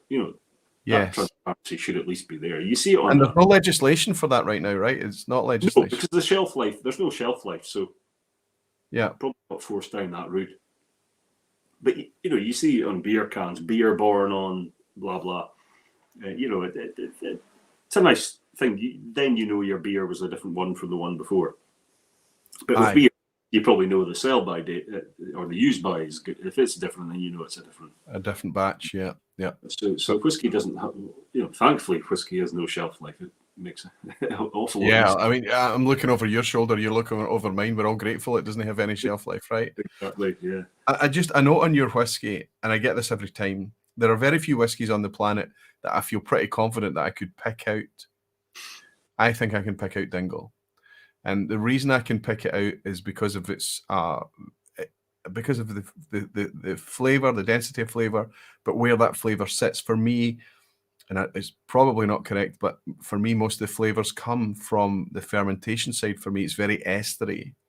So I've got lots of kind of really ripe, dense fruit. I've got lots of kind of tropical bananas. I've got bready notes in here and things like that as well. So what I tend to find myself talking about is not talking about the flavors that's come from PX or bourbon cask. I think it feels like to me that I'm talking about flavors that would maybe come from fermentation. And I know that you have a long fermentation, but it's not ridiculous, right? It's what? No, it's 72 hours, 3 days. Kind of maybe slightly longer than standard. Yep. Would but there's lots of things said about fermentation time, and it will have its impact. But Dingle, many people say that Dingle has its own character, and they can pick it out, and that's great because what you're tasting Dingle in just now is it's all first fill cask. So if the cask is ever going to mask the spirit character, then it's now. It's now, and especially with something like a full on PX or 60% PX in this one, that. It's nice that your spirit character hasn't been lost, Aye, absolutely. And would you say that from your experience of sipping the new mate, I've just noticed that a friend of mine, Ardbaggy, used to, Roy, I have missed the vPub and the Barflies and have a dram from me. Hello, Graham. Thanks for tonight. Ardbaggy, you know Andy, don't you? Yes. From the Wet Wee Whistle Whiskey Club. And he's just been a hero of whiskey for decades, the boy. I'm hoping that I can be part of his birthday celebrations this year.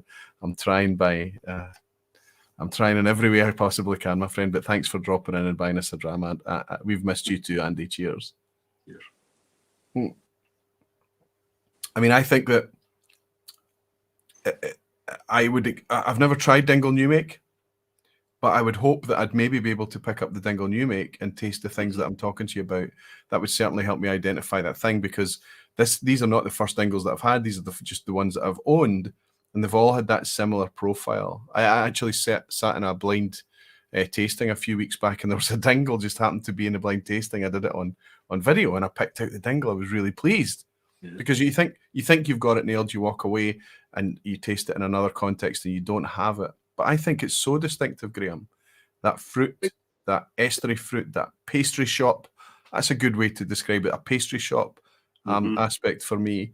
I think it's pretty unique. So whiskey, it's not a misconception there that all Irish whiskey is light and smooth and so on. But Dingle definitely bucks that trend, and it's not light. No, it's definitely not light. No. It's got an oiliness. It's got a heaviness. It's got the it has got that. It's still young, obviously. And the great thing is nobody knows what Dingle will taste like at 12 years old. So it will evolve, and that's part of the excitement, part of the journey that I'm on, is that you're constantly keeping an eye on the spirit and working.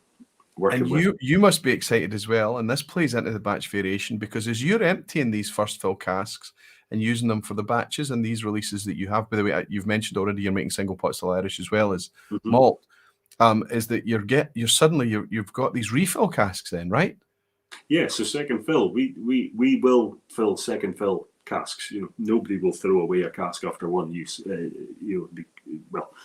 Outside of bourbon, right? Yeah. Outside of bourbon, but crazy kind of to do it, because a good second fill cask matured for a decent length of time is possibly better than a first fill cask will be. The balance is beautiful. So, but I need to feed that back in, because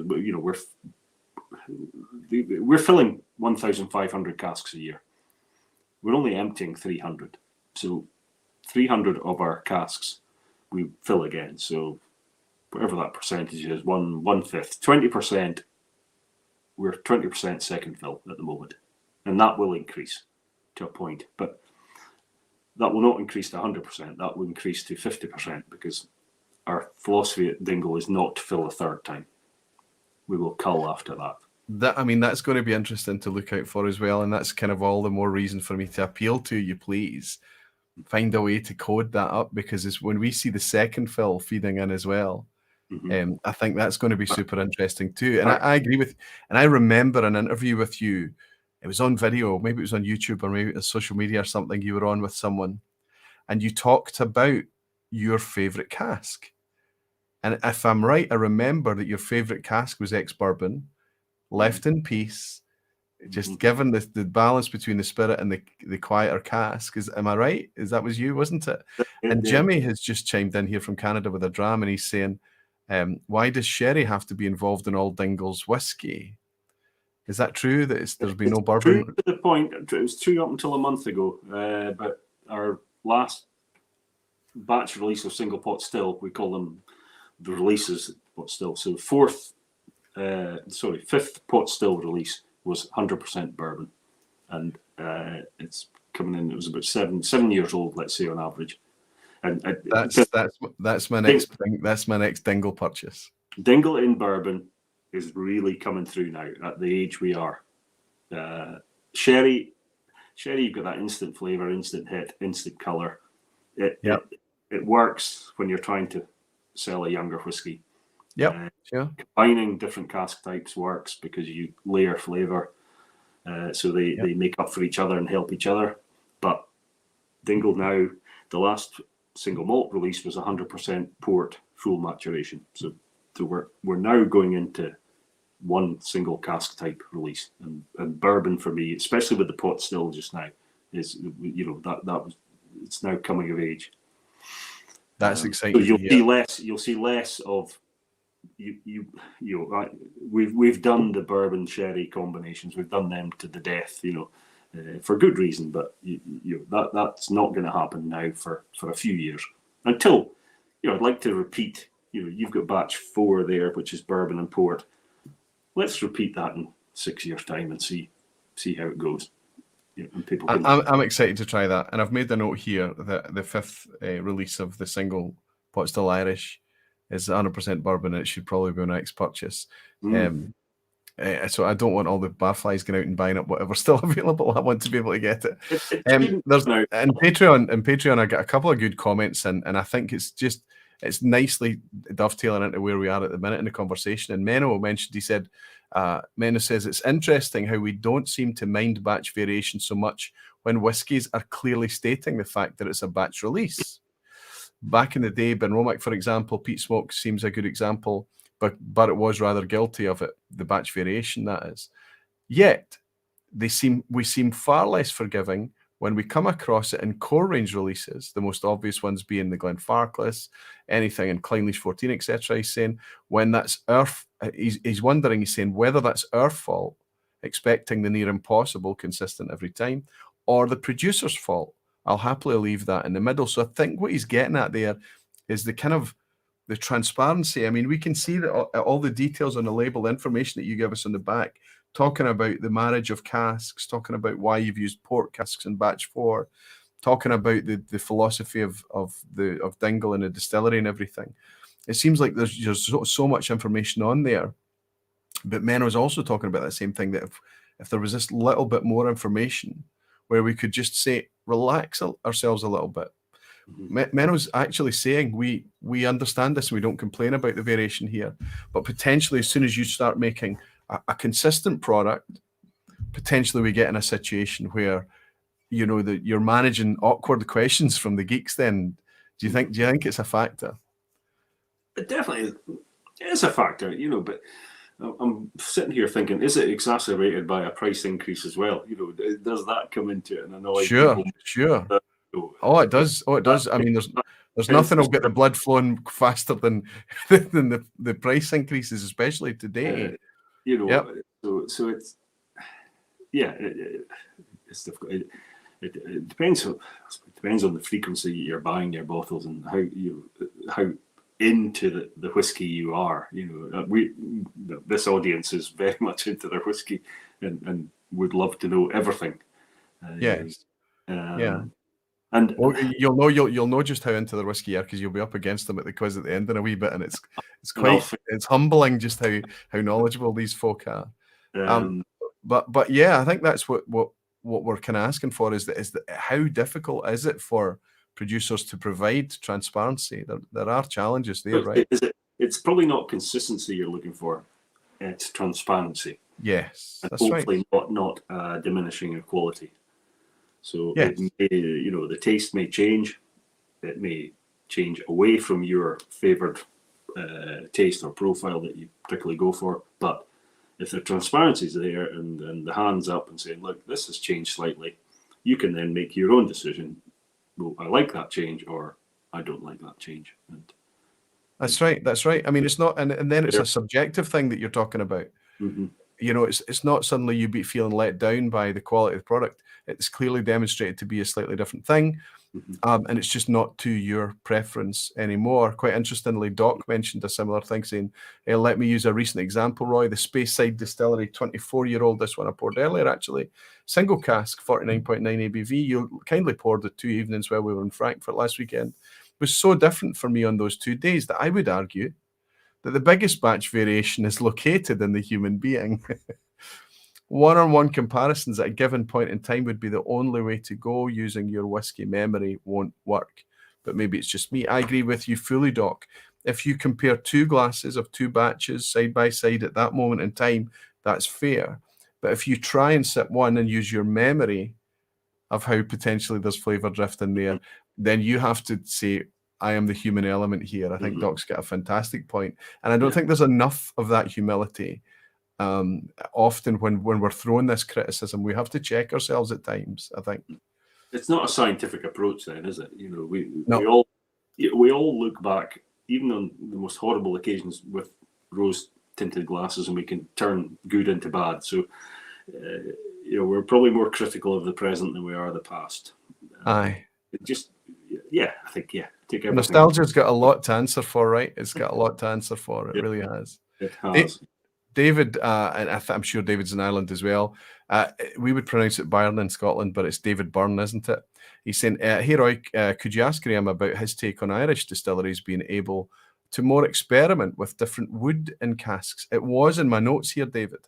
Are there any is there any cask tomfoolery going on? Acacia wood, chestnut, whatever it may be, or are you sticking to good old rock solid oak? What's I haven't gone down that route at the moment. You know, the rules in Ireland are a little bit a bit more fluid as to what you can use, but I'm old fashioned, I suppose. I still come back to the point that, you know, we've got to this point in whiskey now where it, you know, it matures in bourbon, sherry, port. We know that works. If there was some other miracle wood out there, it would have been used by now or tried, and it would have come to the fore. I think, you know, these other things are great to try, but they'll never take over the whiskey world. They're there as a experimentation for you to try something different. You know. And I would also back you up on that as well, Graham, to suggest that if every distillery, legacy distilleries, new distilleries, if they all went running out to buy cherry wood and acacia and everything else, chestnut casks and things, it would become pretty tiresome and tedious quite quickly. There are people out there experimenting with these woods. If we want to try what these woods do to the whiskey, that's available to us, and it's not incumbent on every distiller to provide such a thing. No, so I mean, hopefully, David, that answers your question on Graham's take on it. You know, I will, because I want to complete my education. You know, against my better judgment, I took in some mezcal and tequila casks into Dingle. You know, I've always been thinking, that's what are they going to give? But you can't sit back and just say it won't work or it won't be good. So you have to. Well, you're gonna have visitors coming along. You're going to be able to put together a single cask that's interesting, but it's not going to become part of the main makeup and things. It's just, I mean, but it's still oak, right? Still oak. Yeah, well, exactly. To me, mezcal, tequila, even rum casks, to be fair, that, you know, they're retired old bourbon barrels that have got very little to give behind the scenes. So all you know, what you need to get is from the rum, the mezcal or tequila, and I'm not quite sure tequila has much to give. Well, it does have interest to give.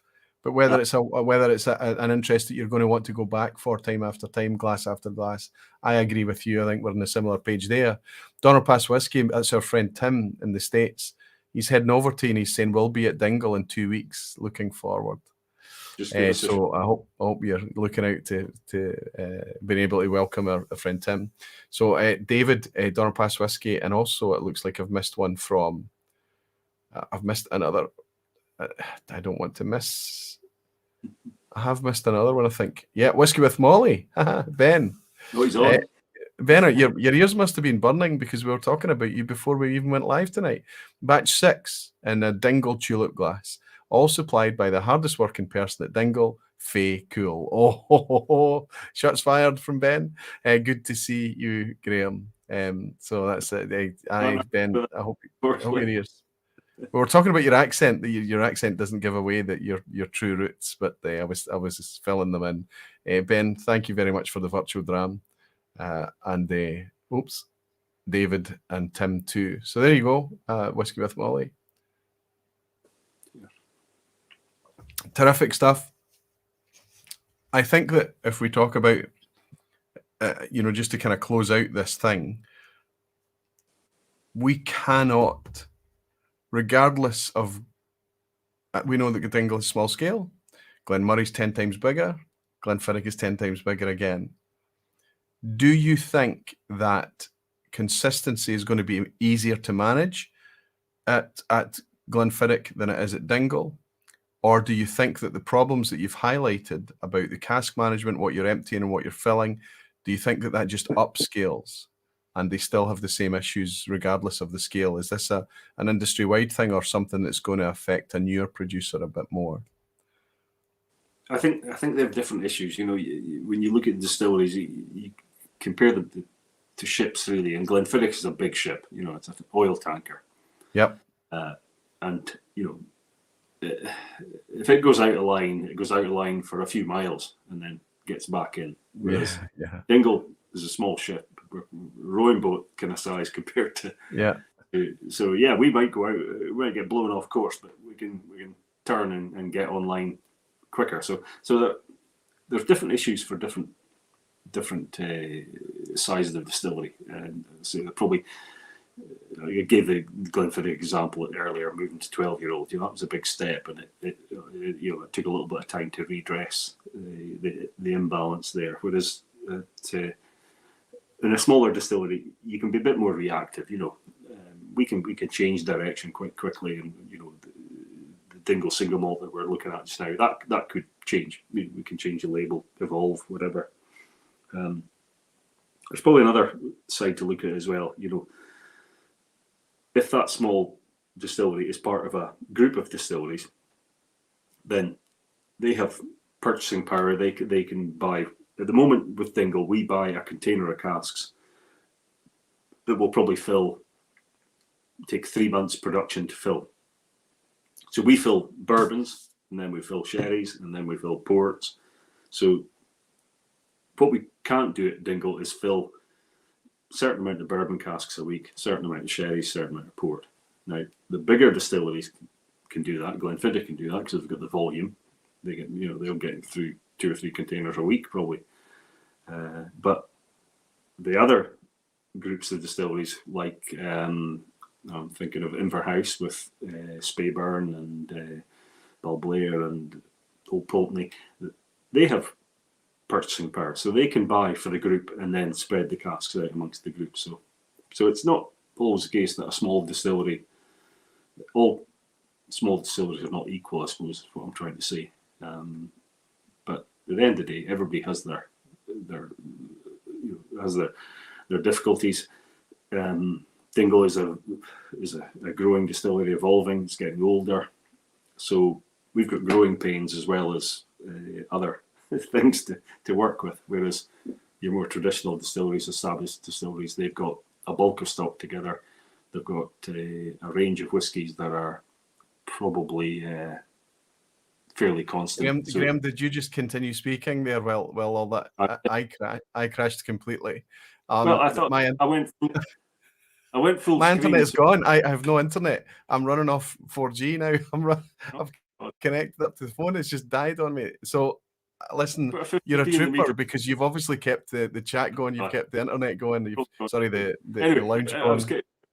It was a long-winded answer to say that everybody has problems, and not all small distilleries are the same. If you're a small distillery amongst a group owned by a group, or if you're a group of distilleries like Inverhouse, then you become a big distillery in terms of your cask purchasing. You can spread the casks around, whereas we fill bourbons.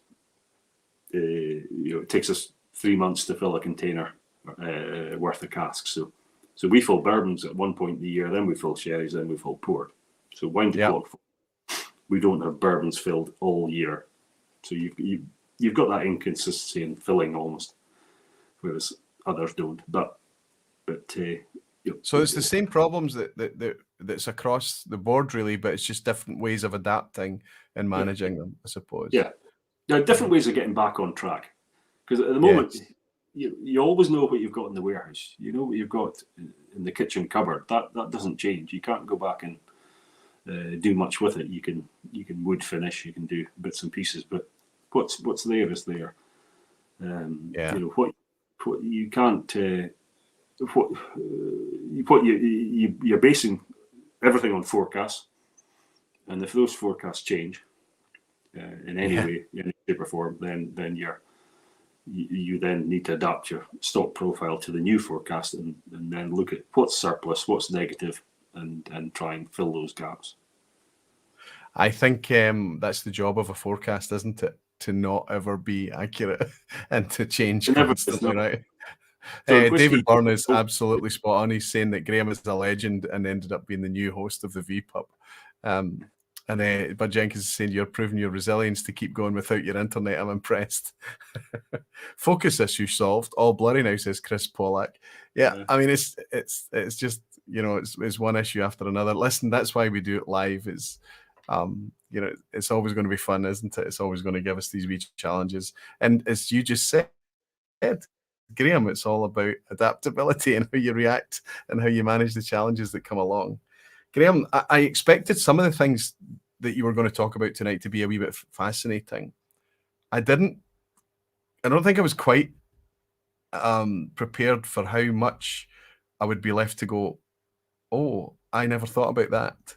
I never considered that. I never thought about, because when you're on the outside looking in, when we're all enthusiasts here, we get to, there's a wonderful effect called the Dunning-Kruger effect. And when you know some knowledge about something, you start to assume that you know everything there is to know.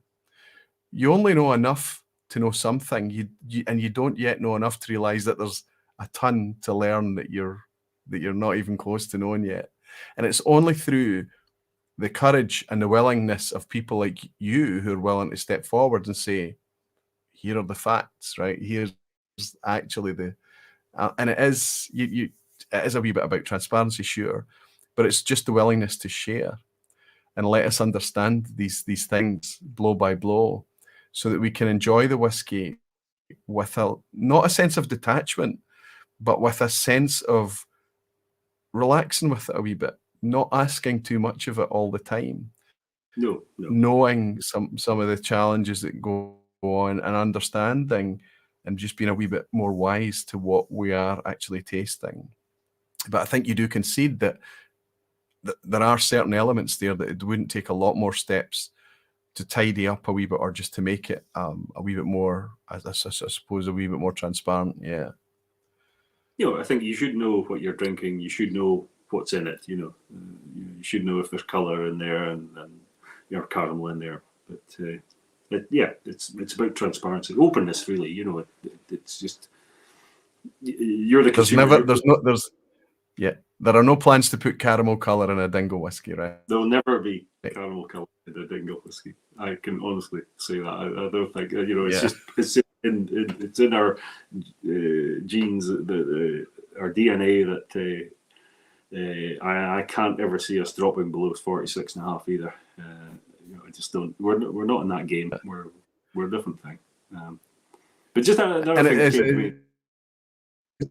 And it's a tidbit for the future that, in I think it's 2013, 2014. Go ahead, please. Huge shortage of, probably the wrong thing to say. There's a shortage of bourbon casks, and the industry had to turn to lots of different things to fill. Mainly wine casks, probably, and cognac, refilled cognac brandy. So in the future, there's a 2-year kind of shortage of maturing stock in bourbon cask. So you will see interesting things coming through, and it'll be interesting to see how those are managed, because normally it's like the 80-20 rule. 80% of what you fill is bourbon. Dingle, it's not quite that. It's about 40%, much lower, but normally 80-20. Whereas in those 2 years, I would say, yes, it didn't quite switch the other way, but it definitely went 60-40 other casks to bourbon. So 2013, 2014, you'll see lots of nice limited releases. We've already seen it. Yeah, you've probably seen. Yeah. I'm not. I'm not as tuned up as the audience, unfortunately. But but it makes it interesting. Yeah. If you're not forced into change, you'll never try something different. Yeah. We're all very promiscuous. We don't stick. We very rarely stick to one or two brands. Maybe we've got pet distilleries or favourites, but we're all over the place. And we are seeing a lot of cognac casks. We're seeing a lot of wine casks. Absolutely, there's a lot of interesting finishes and things coming out there. No, he's gone again. I'll step in for him. Yeah, so we filled cognac and brandy casks from, and we sourced them. Unfortunately, we sourced them during the summer, so they came across in containers, and the bloody things dried out. As you imagine inside a metal container in the summer, moving from France, obviously south of France. So these things were bone dry. We filled them, and then they leaked like sieves. They were the most nightmare things to fill, and they were big brutes of 600-litre size, so unwieldy, so difficult to fill. And if you've got a 600-litre cask leaking all over, that's a lot of spirit to see on the ground. But the actual matured quite nicely, and a cognac cask, it's probably quite similar to a bourbon. It's certainly not too overpowering. Whereas your wine casks, we brought in Rioja, definitely brought in Rioja casks, Cabernet Sauvignon from France, brought in Gamay as well, Gamay casks from the south of France. They all had a big influence on the final whiskey. So it was, they become interesting to use in the future, but quite difficult. And the other thing with those casks is if you're filling them at a distillery that the majority of the production is going for blending, then they don't really lend themselves to blending casks either, because they're too overpowering. So the problem exaggerates. You end up using all the bourbon casks that you've got to for your blending, and then you've got even more of these casks to deal with. So it all becomes a bit of a balance in the end. But I think I don't know if we've lost Roy or not, if he's in the background, but I know if I go on full screen, I'm on my own and winging it. So, but it's all good fun. I'll give you a bit of. I can do a sales pitch on Dingle now. So Dingle, we're moving into an interesting phase. We're about to hopefully get planning permission to rebuild the distillery. If you've ever been to Dingle, it's basically a metal shed, and even though we've only been going almost 10 years, it's in a condition that's not great. So we're taking the opportunity to rebuild and add in a bit more capacity, because we're kind of flat out as it is, and also upgrade the visitor centre facility as well. So it hopefully will become a bit of a destination in itself, because Ireland will definitely, create a whiskey trail. Although the distilleries are kind of far apart, with the number of distilleries that are there definitely will be, a worthwhile journey to make. And but that's a big project. We're going to stop production for 12-18 months. So I've got that hurdle to manage, that gap in production to manage. So that in itself brings back to the subject tonight, to bring inconsistency in the future a little bit, where I have to straddle that gap and make the older stock last a little bit longer than probably we would want to. But that's unfortunately that's it. But we're future proofing the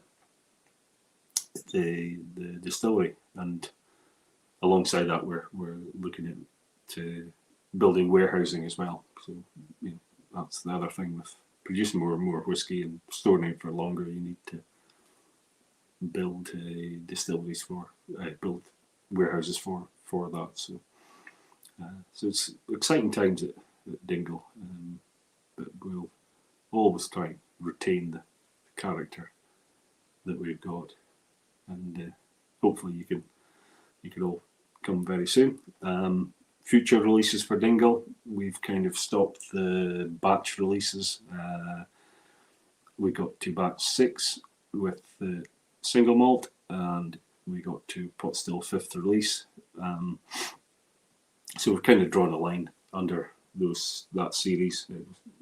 We didn't want to get to batch 123, get a bit unwieldy, so we moved more this year. We'll move into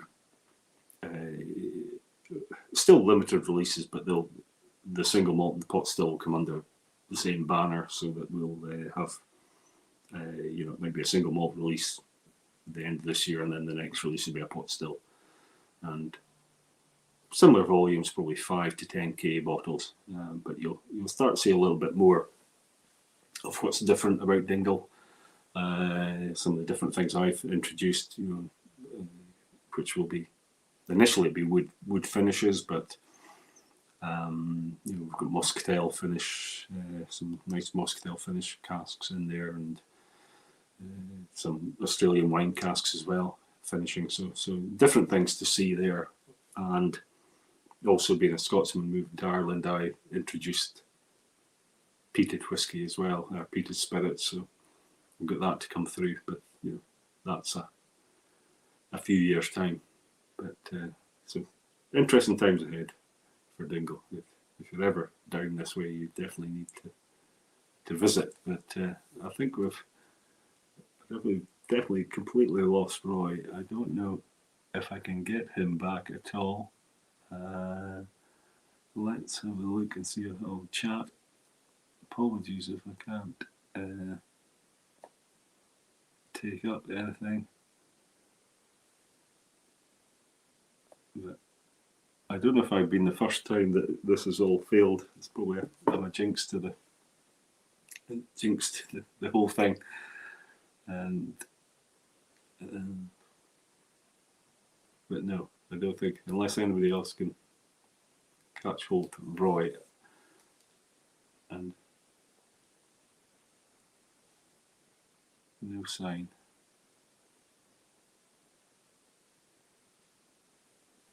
Let's have a quick look. Apologies.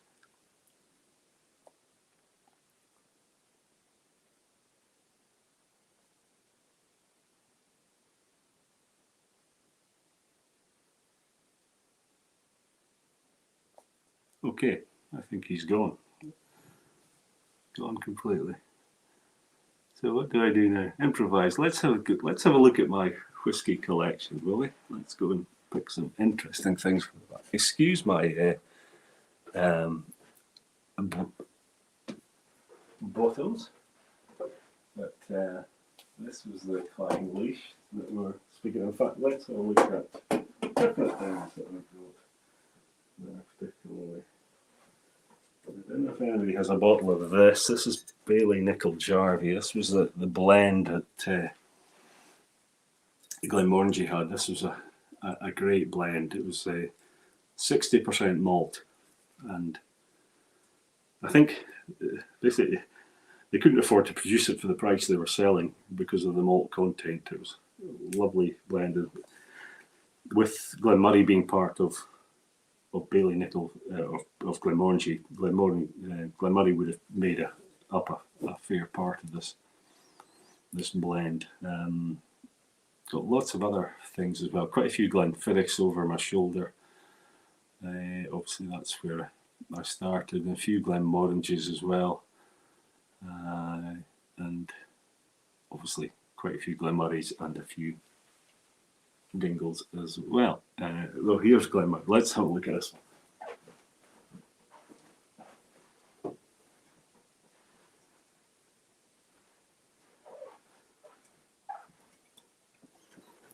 So this was an older Glen Moray that I've kept. You know, and these whiskies will get opened at some point.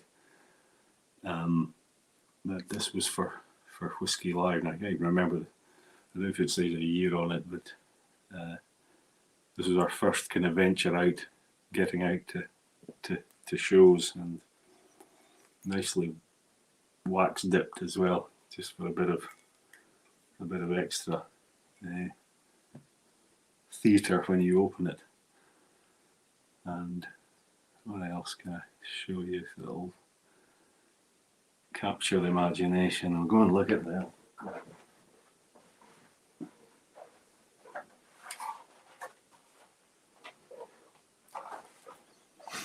Now, if you want to bid on any of these or put in an offer, feel free. My retirement pension is needing a stock up. I've got a Moray Artisan cask. Got 2 of these going. It was great. It was great at the time that Glen Moray sold Glen Moray, because we had stock of some of the Glen Moray products, and we did a deal. We sold ourselves them all at a good price before they left. So we took a little bit of Glen Moray with us.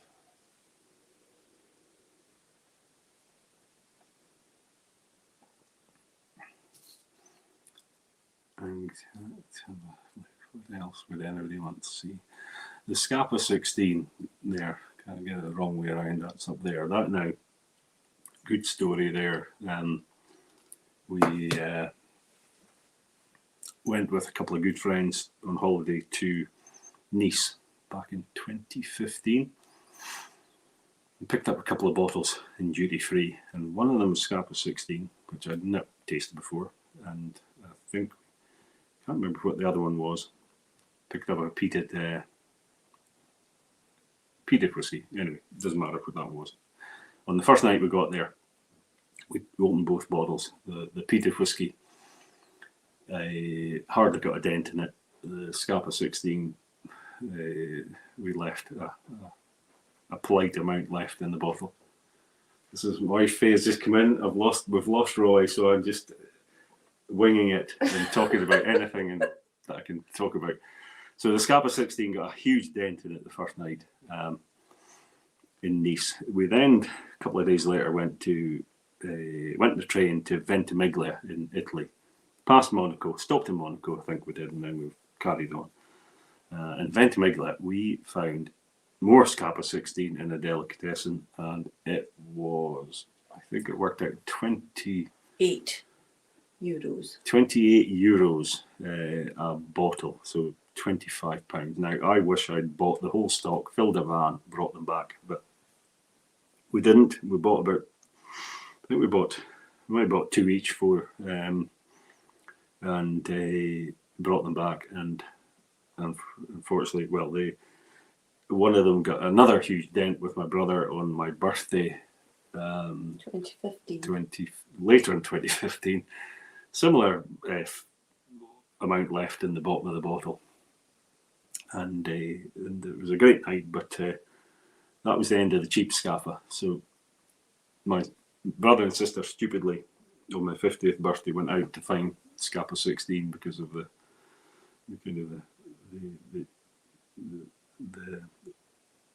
personal kind of connection we had with it, and I believe they spent an absolutely crazy amount of money on a bottle. So that is why the Scapa 16 remains unopened on the top of the shelf, but it will be opened at some point.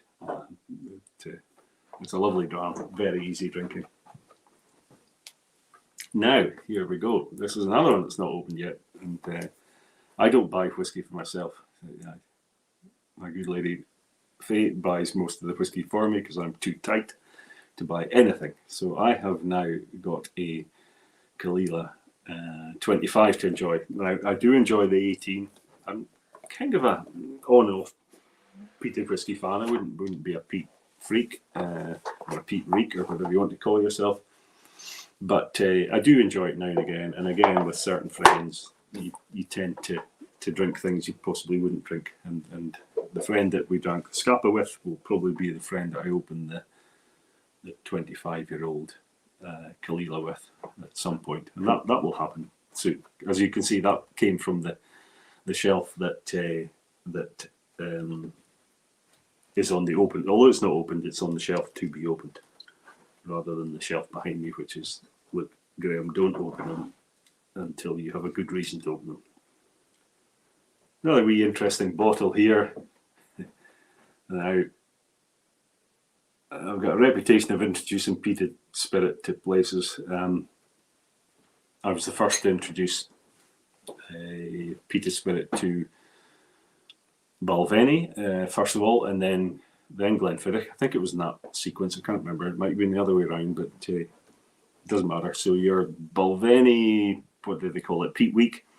That was made by myself and Brian Ettles, who I worked with at Balvenie, and we had no idea what we were doing really. We obviously had peated malted barley, and we made it in the same ways. Emptied the faints, cleaned out the faint stand, etc., etc. Didn't know what we did, but anyway, I think the result was good. But moving on to Glen Moray, there we go, that one. So blame me for that one. There's a kind of funny green tinge to it. I'm not quite sure, but it was. I was only in charge of distillation at that point, so when it left me, it was clear liquid, clear new mix. So somebody added the green tinge further on. I think the bottle's actually got a green. Maybe I've had a green. Anyway, moving on to Glen Moray. So made peated at Glenfiddich. So in 2010, made the first peated spirit at Glen Moray, and now that is coming on for, it must be, it'll be 12 years old because we did it at the beginning of the year. So this was a little bottle we filled. I think it's 2-year-old stuff, so it's not quite whiskey, but nice thing to have. Again, probably wouldn't open it, probably wouldn't taste particularly great, But so lots of interesting things in the shelves. I'm adding to my collection with obviously Dingle and with all that we do there. So it's all good fun. I'm always learning, always adding to the collection, adding to the knowledge, and hopefully we'll get back together again and speak away. But I think, he's coming back. Come back to life. I've had to. I'm using sellotape and blue tack here and all sorts to. I think our local Wi-Fi has gone down, and I was able to jump on using mobile with you. And then I think what's happened is everyone locally has just jumped onto their mobile. So I'm using my wife's phone. I had to sign in and to listen to Graham Coull speak a pile of shite. Oh my goodness! I have filled the void with talking about my whiskey collection, which. So if we have not a collection. If we have no audience left, I can fully understand. It was. You're just you. I can hear Fay in the background as well. You guys are just a different class of. They have seen my pajama bottoms, which is probably the highlight of the night. God. They've seen how badly they match to the shirt that I have on. Oh, incredible. No Rolex New Sexist saying go away. Graham doesn't need you. I do.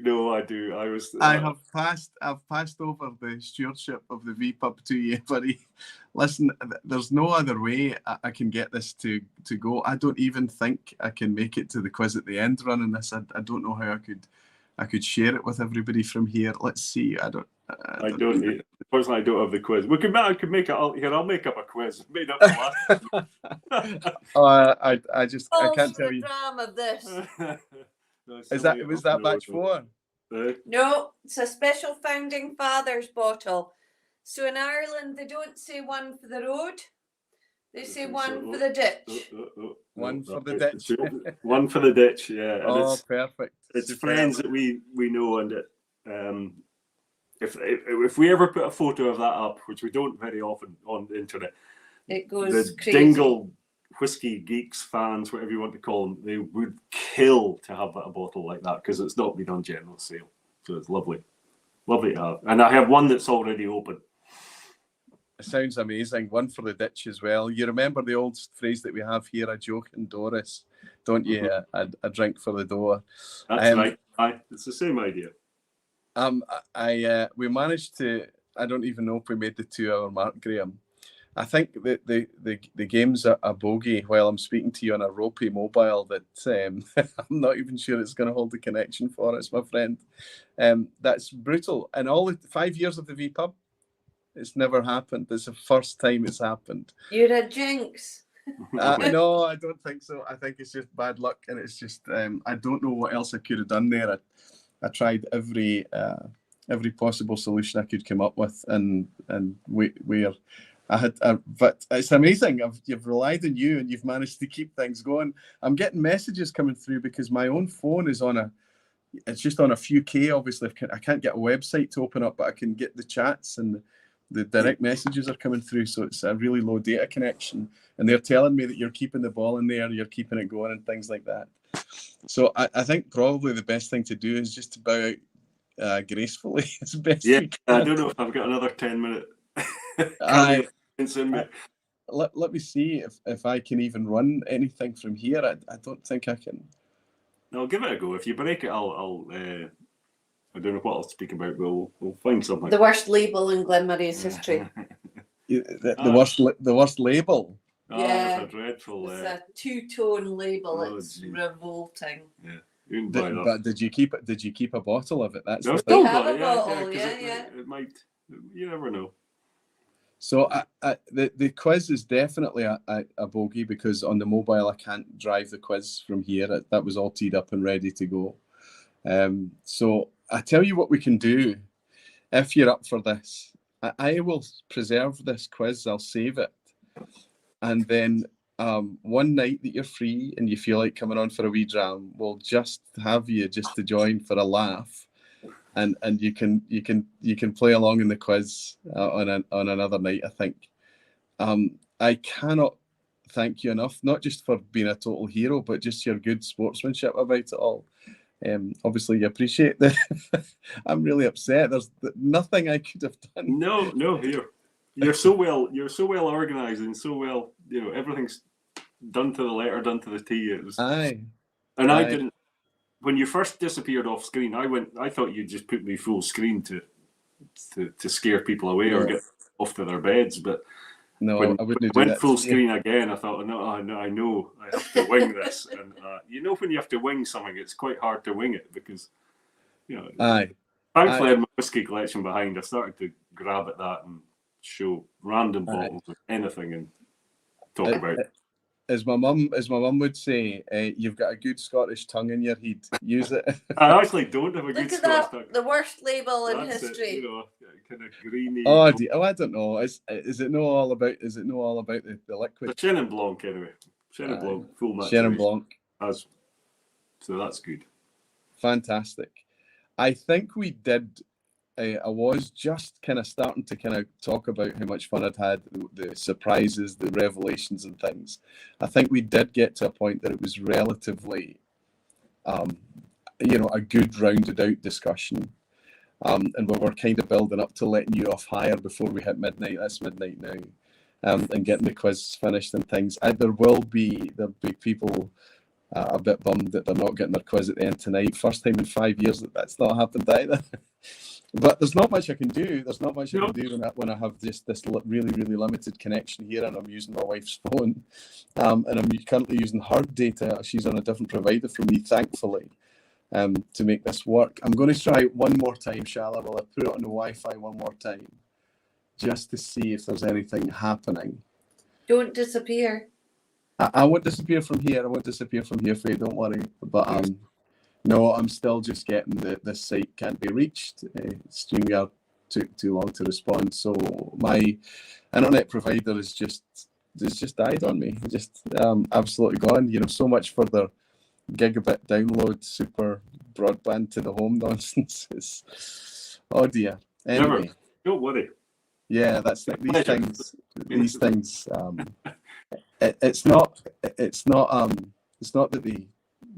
about them happening. They're inevitable. It's about how we deal with them when they happen, right? So after I hang up, I'm going to go around and I'll have a rant. I'll maybe go out into the back garden and scream. No, I won't. It's fine. It's just one of these things. Listen, if you're up for it, Graham, we maybe have you back on for. There's lots and lots of things that you could be involved in. I know that we regularly have on a lot of your friends and things. We could maybe have a bit of a gathering and maybe have another wee go at that quiz. There were a couple of tribute questions in there as well that would have been quite nice for you to be involved in. And I deliberately made it as fair as I could so that the Barflies could maybe get a chance of getting a 10 out of 10 tonight as well. But there we have it. We have insurmountable technical difficulties. I'm just very grateful that I was able to get back on and at least speak to you through here. Yeah, no, that's good. I'm glad you came back because I was going to have to. I'm going to have to do the two Ronnies. I'm going to have to say it's good night for me. It's good night. Oh no, and probably the audience don't know the two Ronnies too well because we're a bit we do know. Above and beyond, absolutely above and beyond. I got a sales pitch about Dingle though, so I just turned it round. You got some free advertising. Listen, exactly. You're very welcome to it. And you've also got a really funny story to tell at your wedding tomorrow. So, and it's not my wedding before anybody thinks it. I've been there, done that. I've done two of them. I'm not doing a third. Terrific stuff. Listen, I've got plenty of Dingle still left in the glass. Shall we raise a wee glass just to? I think we should. We obviously didn't. We didn't do enough whiskey drinking tonight to ward off the technical gremlins. But listen, thank you so much for being just such a hero. Faye, thanks for jumping in and backing him up as well. And Graham, I'm jealous of the breakfast that's going to be cooked for you in the morning as well. I don't think I'm getting it. No, I don't know. We'll see. I've actually got some butteries in the freezer. Terrific. Brought over by my sister, so I'm looking. I think I'll treat myself to a buttery tomorrow. Oh my goodness. I think I'm going to go and eat a few butteries just now. Terrific stuff. We'll talk about this for years to come. I am sure we will. I hope that it doesn't matter if it's Scotland or if it's in the West Coast Island there. I hope we're able to raise a glass together soon. Exactly. But thank you so much for being able to raise a wee glass with us tonight, to share all your information, and for being such a terrific sport when it all just went so horribly, horribly wrong. No problem at all. You're a star. Thanks to Fay as well. Thank you so much. Cheers. For speaking. Best of luck with everything over there. Sláinte to you both. Thank you. Sláinte. Bye.